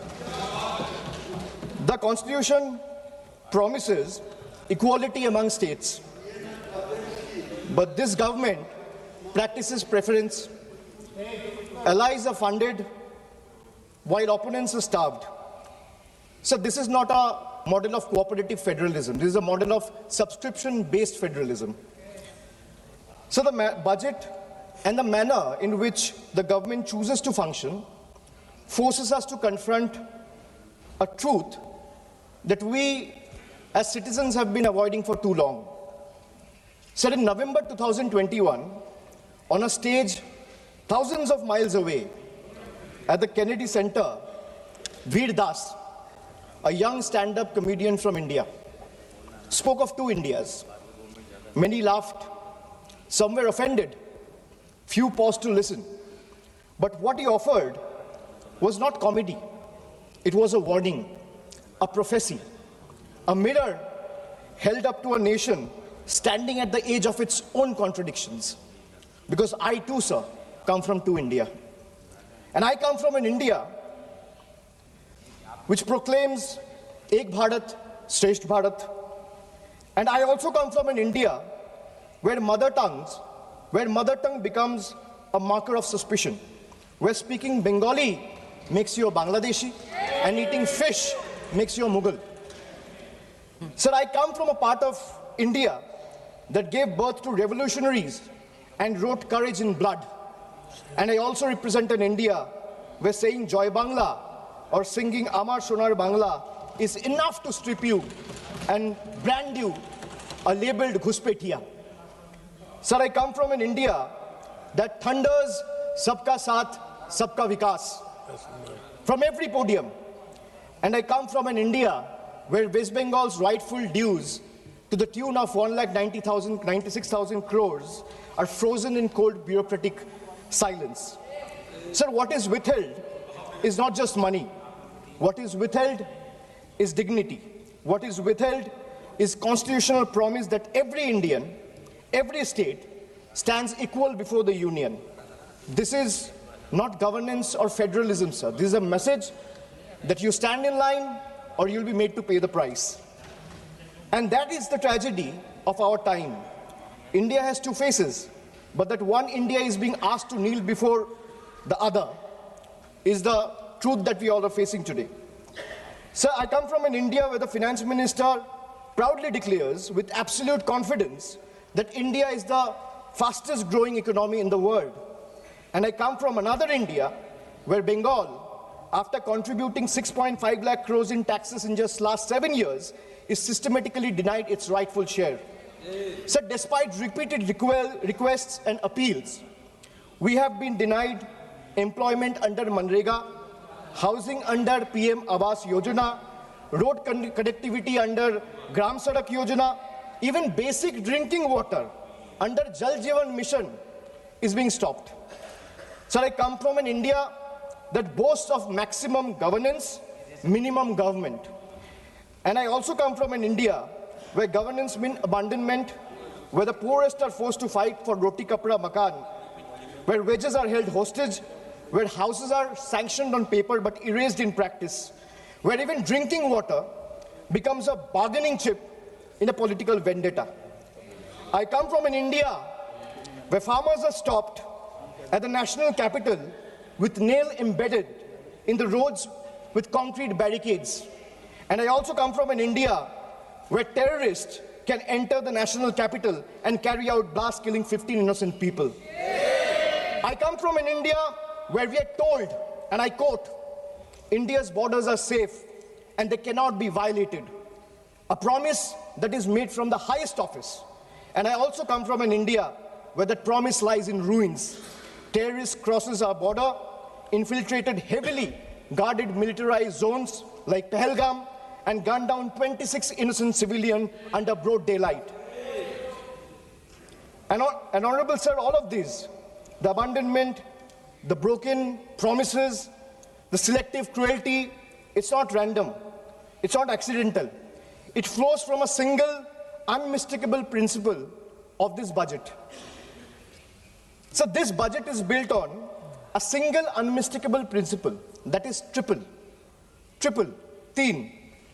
A writer once said, there are three kinds of lies: lies, damned lies, and statistics. Modern India lives with three certainties: pressure that mounts, taxes that multiply, and trust that is betrayed. So today, India lives under triple pressure, triple taxation, and triple betrayal, triple. So let me place before this August House my 10 principles of triple. Sir, पहले है triple tax trap. एक आम इंसान को लगता है मैं एक बार इनकम टैक्स दे रहा हूं, but I will explain to the chair and share with this August House that how a common man is being taxed 3 times over, not once, twice, but thrice. So the first blow is the income tax. The salaried citizen pays tax even before the salary reaches his bank account. There is no escape, no negotiation, no adjustment made for inflation. In today's India, honesty doesn't pay, it costs. So number 2 is GST. From the first biscuit with the morning tea to a school notebook, from sugar and spices in the kitchen to the electricity bills, from hospital expenses to medical expenses, from soap in the bathroom to the software at work, indirect taxes follows everywhere. Sir, जहां सरकार की welfare schemes नहीं पहुंचती है, वहां भी GST पहुंच जाती है. The government celebrates record GST revenue, but this number do not reflect growth or prosperity. They reflect a system squeezing revenue from consumption, often from necessity, not choice. So third tax is inflation, the most silent tax of all. The tax that rises without permission and collects without responsibility. It's a slow leak in the common man's wallet. For the middle class, inflation feels like the salary comes on time, but it doesn't last the month. The same grocery list costs more, the same school fees feel heavier, and the same electricity bill shocks more than even before. Nothing extra is being bought, yet money disappears faster. It quietly eats into savings meant for children's education, family travel, medical emergency. Sir, I come from an India that proudly calls itself a Vishwa Guru. And I also come from an India that is teaching the world how to extract triple tax out of a single citizen. So my triple number 2, triple pain of proving your existence. So let us be honest. Voting today is no longer considered enough. Having one's name on the electoral rolls for decades is no longer enough. Even service to the nation is no longer enough. You may be a decorated soldier, a Nobel laureate, a sitting High Court justice, or even a member of this august house, and still you have been asked to prove that you belong. This strikes the heart of Article 326 of the Constitution, which guarantees adult citizens the right to vote. Sir, in Bengal alone, 150 lives have been lost in the last couple of months, and nearly 1 crore people are today being treated as suspects. If electoral rolls are so unreliable that every citizen must continually reprove their legitimacy, then by that same logic, sir, the legitimacy of this very house, formed on the basis of this very electoral rolls, is itself questionable. Yes. So my triple number 3, and I'll talk of 3 betrayal. First betrayal is where the global crude oil prices crash. Indian citizen sees no benefit. Instead, the common man is generally offered ethanol mixed petrol at a premium, paying extra for a policy experiment he neither demanded nor benefits from. My second betrayal, the government boasts of bullet trains, which Akhileshji has also mentioned.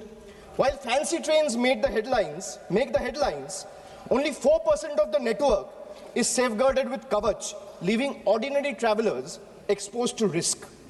Third betrayal. So the ordinary Indian doesn't ask for any miracle.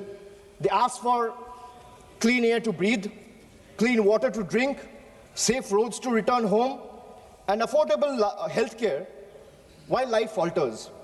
Even these simple hopes remain uncertain. An ordinary citizen pays income tax to buy a vehicle. Or for example, an ordinary citizen pays income tax to earn, a road tax to buy a vehicle, and toll tax to drive it on the road, often broken, unsafe, and unfinished. So 3 payments on 1 journey. अगर एक इंसान income tax दे रहा है, तो एक गाड़ी को सड़क पे चलाने के लिए सर उसको 3 बार टैक्स देना पड़ता है. एक है इनकम टैक्स, दूसरा है रोड टैक्स, तीसरा है toll tax. That is why I said 3 betrayals. So now I'll come to triple bonanzas for the rich. So this budget reveals a clear pattern. First, a triple bonanza for the elites and a triple lock on the poor. So top 10% of this country now corner 57% of nation's income and 65% of its wealth, while the bottom half survives on just 6.4%. In this economy, money earns money, but survival earns nothing. Second, so if you look at taxation and support, foreign cloud giants are handed tax holidays, while Indian MSME, the very backbone of employment, are left empty-handed. Sir, relief exists on paper, but in actual distress exists on the ground.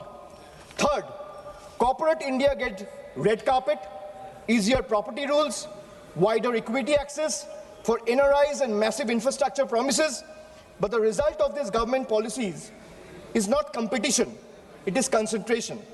Oligopolies flourish, entry barriers rise, and ordinary entrepreneurs are kept outside the gate, watching cronies grow richer with the union's support. Sir, I come from an India where wealth is applauded as a virtue.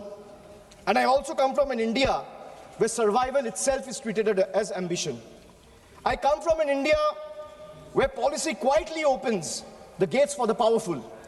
And I also come from an India that stand outside those gates with hands folded, backs bent, hearts heavy, and eyes raised, hoping that one day these gates will open for them too. Now my 555, farmers. So the budget completes a cycle of betrayal.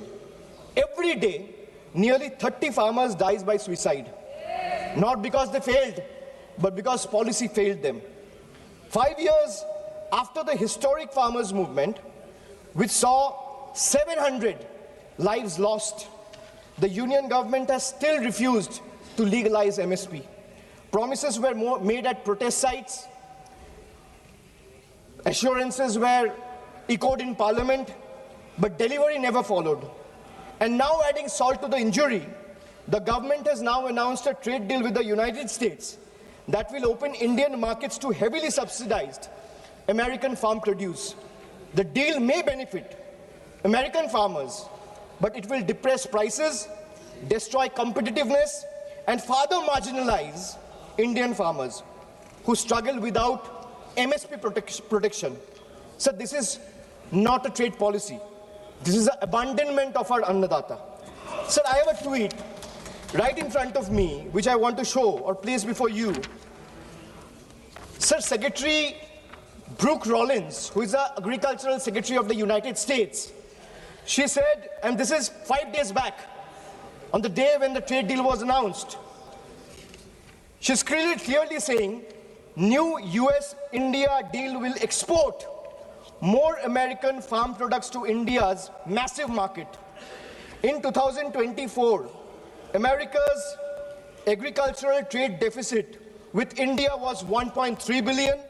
India's growing population is an important market for American agricultural products, and today's deal will go a long way to reduce that deficit.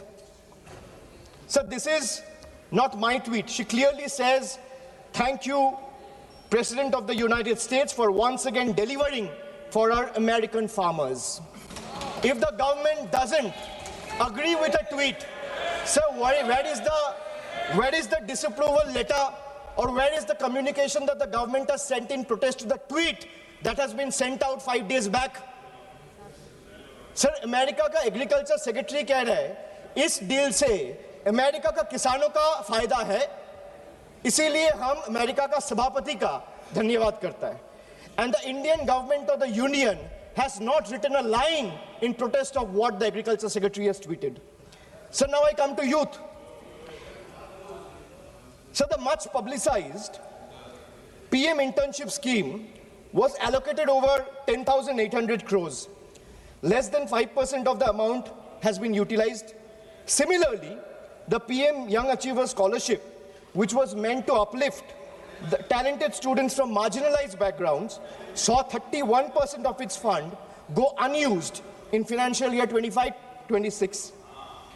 Sir, if I speak of women, more than 86 women are raped every day in this country. A number that reflects systematic collapse, not isolated crime. Sir, Bengal exercised its constitutional authority and passed the Aparajita Bill, a stringent anti-rape law providing the strongest deterrence against crime against women. So the bill was duly sent to the union through the governor about 18 to 19 months ago.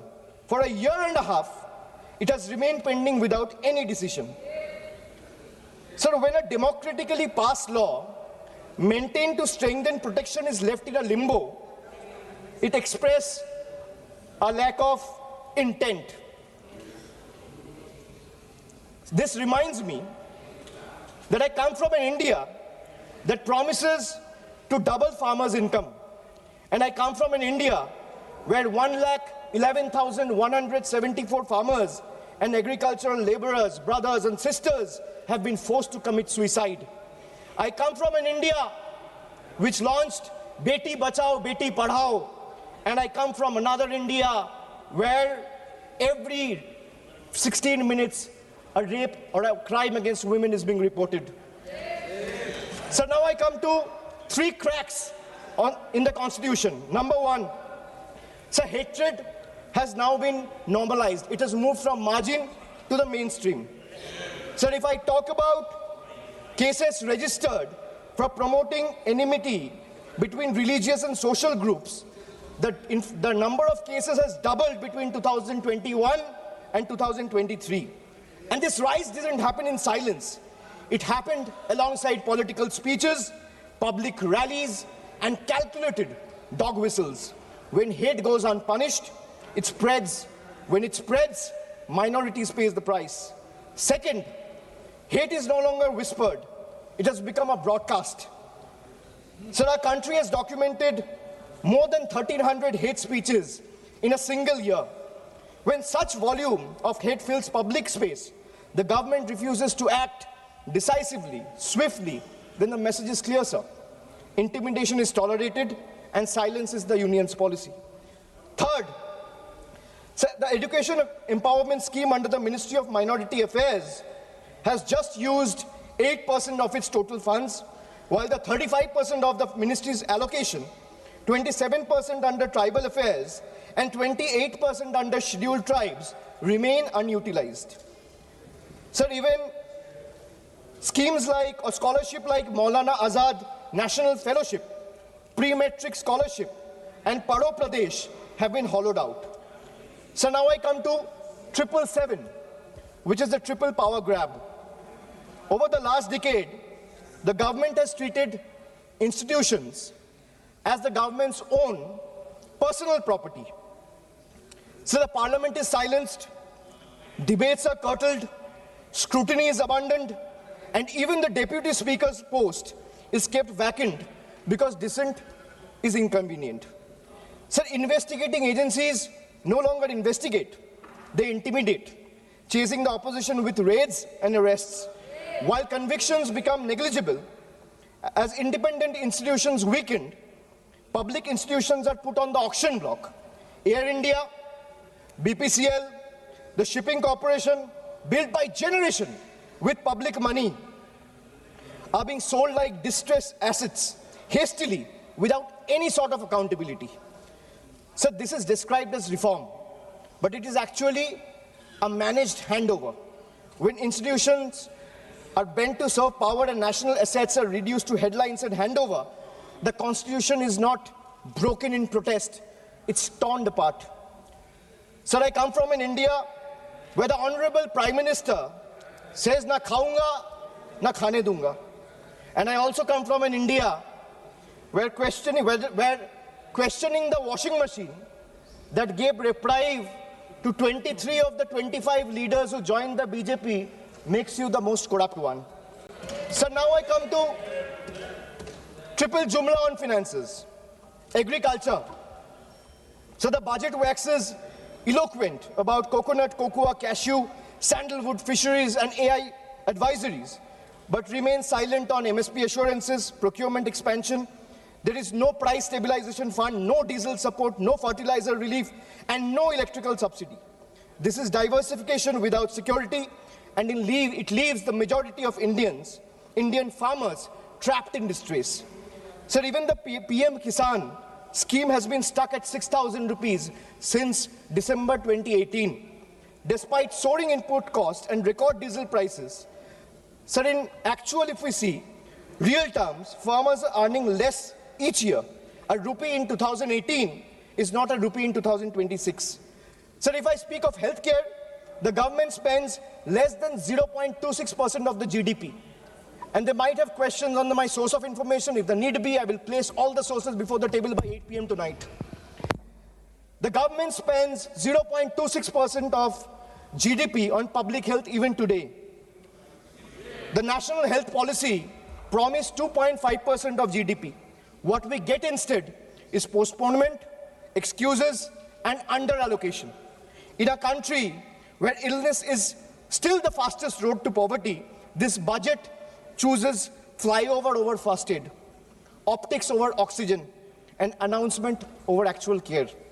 So if I speak of infrastructure, the Smart City Mission promised transformation in 100 cities with over 2 lakh crore. Yet a decade later, what we have is half-dug roads and half-built homes. Instead of finishing the job, this budget announces new economic regions. Sir, under the Jal Jeevan Mission, funds were cut by 74%, forcing states to pick up the bill.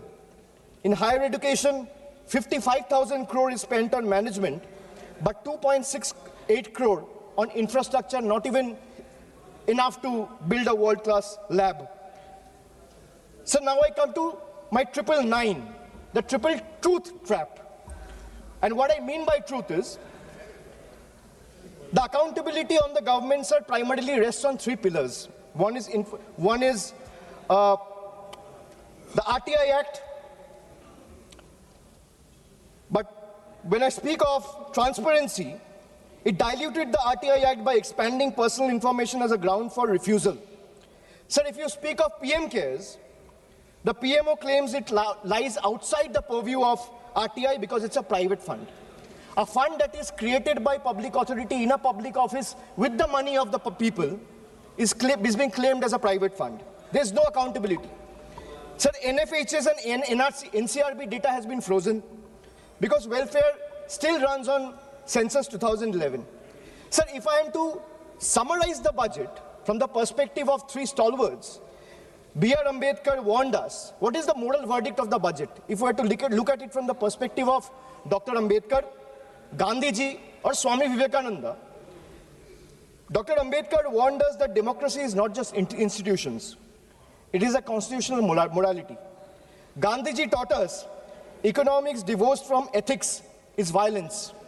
Swami Vivekananda reminded us that a nation cannot rise by crushing the weakest. Well, this budget violates all three. In today's India, sir, tax does not follow income. Tax follows life. आज के भारत में tax कमाई के पीछे नहीं, जिंदगी के पीछे है, चलता है sir. I will give you a small example. A baby is born, his milk and diapers are taxed. He grows, his education is taxed. He studies, his books, pencil and mobile data are taxed. He starts earning, his income is taxed. He saves for future, his savings are taxed. He spends to survive, his survival is taxed. He goes to work, his fuel is taxed. He falls sick, his illness is taxed. He grows old, pension and healthcare are also taxed. And Honorable Speaker, even after his death, the family still pays tax. बच्चा पैदा होता है, दूध और diaper पर tax, पढ़ाई शुरू होती है, शिक्षा पर टैक्स, किताबें, notebook, pen, pencil, mobile data सब पर टैक्स, कमाई शुरू होता है, इनकम पर टैक्स, सर बचत करता है, बचत के ऊपर टैक्स, जीने के लिए खर्च करता है, खर्च पे टैक्स, काम पर जाता है, पेट्रोल डीजल पर टैक्स, बीमार पड़ता है, इलाज और दवाई पर टैक्स, बुढ़ापा आता है, पेंशन और इलाज पे टैक्स, और मौत के बाद भी सर शोक सभा में अगरबत्ती जलाने के लिए भी परिवार को टैक्स देना पड़ता है. This summarizes the budget. Sir, I am addressing the chair. I'm sure the finance minister will have a reply ready. When she is given the opportunity to speak, she can quote me, and if I am misleading the house, she can take my name and then place her arguments. Sir, from a baby's first milk to a citizen's final farewell, this government taxes life at every step. जन्म से लेके अंतिम संस्कार तक हर कदम पर tax. ये reform नहीं sir, ये लाइफ टाइम टैक्स ट्रैप है. Sir, now I come to 1010, मेरा लास्ट ट्रिपल. मैंने 9 ट्रिपल का बात किया, अब 10वां कर रहा हूं. Sir, I will and with 3 dates, 3 moments of history: 2016, 2021 and 2024. 3 elections, 3 verdicts, 3 decisive defeats for the BJP in West Bengal. And after this triple defeat, a 4th one is no longer a warning. It is approaching. Sir, मैं ज़्यादा घुमाऊंगा नहीं. Let me come straight. Sir, the government want to punish Bengal. Let them proceed. We won't bow. You want to freeze our funds? We will persist. मैं क्यों कह रहा हूँ persist? क्योंकि PM आवास से लेके, सड़क से लेके, मनरेगा से लेके सारे पैसे बंगाल के पिछले 5 साल से ये सरकार ने रोक के रखा है। प्रधानमंत्री ने आत्मनिर्भर भारत की बात किया है, हम स्वनिर्भर बंगाल क्या होता है काम करके दिखाया है। So you want to punish Bengal? Proceed, we won't bow. You want to freeze our funds? We will persist. You want to profile and persecute our youth? We will protect them. You want to starve our schemes? We will sustain our people. Bengal's spine was not ever bent by surrender, nor softened by sermons of hate. It is forged in struggle, tempered in sacrifice, and is not for sale. Go ahead, send your audits. We will answer them. Unleash your agencies. We will confront them. Delay our clearances. We will chronicle every day stolen, every stolen day. But remember this, files can be frozen, funds can be stalled, voices can be suppressed, but memories can't be erased. And when the people rise, and the ballot breaks the silence, we will settle the final account. You will wear the mask of the union, we will raise the mirror of the people. And when truth looks back, power will bend and we'll have to blink first. So this reminds me again that I come from an India that celebrates labor as a backbone of the economy, the hands that build our highways, factories, ports, cities, this parliament. But I also represent an India where that very labor, when it travels from Bengal, is no longer seen as a labor, he's seen as a suspect. Punished for the language he speaks. I come from an India where Northeast is proudly called Ashtalakshmi. And I also come from an India where Manipur bled for 864 days and the Prime Minister found no time to visit. I come from an India that derives its vocabulary from Ishwar Chandra Vidyasagar. And I also come from an India where Vidyasagar's bust was vandalized by ruling party at the center. I come from an India where we worship Ma Durga as Supreme Shakti. And I also come from an India where Ma Durga's ancestry is questioned by BJP leaders.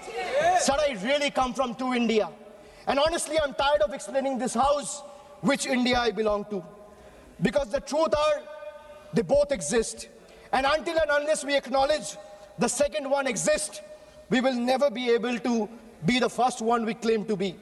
So budgets can divide, politics can polarize, power can pretend, but there's something deeper than budgets, older than governments, and stronger than fear, which is the moral imagination of the people.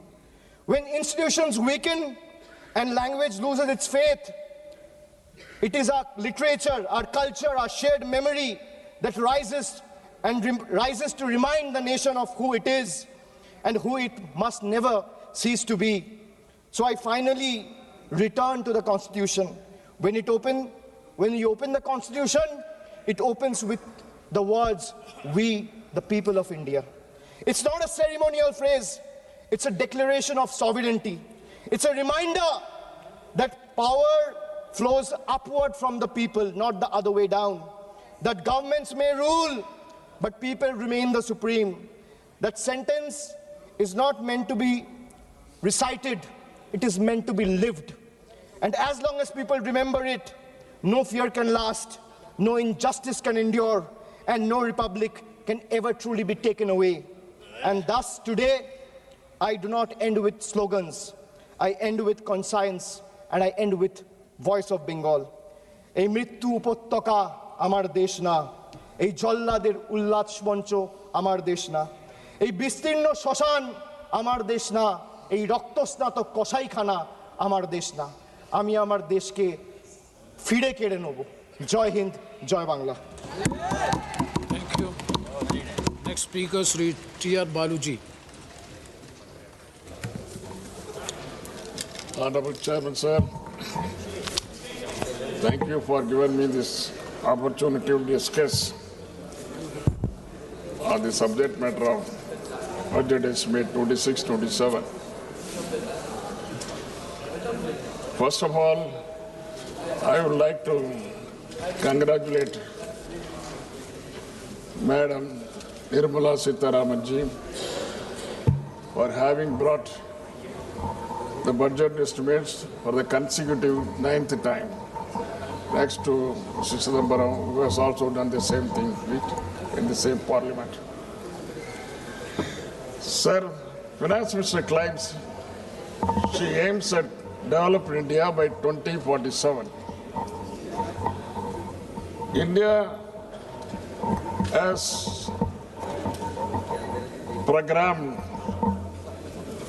like artificial intelligence, biopharma, semiconductors, critical minerals, and they are given a lot of priority and importance. But the question is, how efficiently Madam Nirmala ji is going to implement them with a sustained push. So strategy of the government is said to be reducing revenue expenditure and increasing capital expenditure. It is also claimed that revenue expenditure has fallen by 11% in the last 10 years. That is from 88% in 2014-15 to 77% 26-27.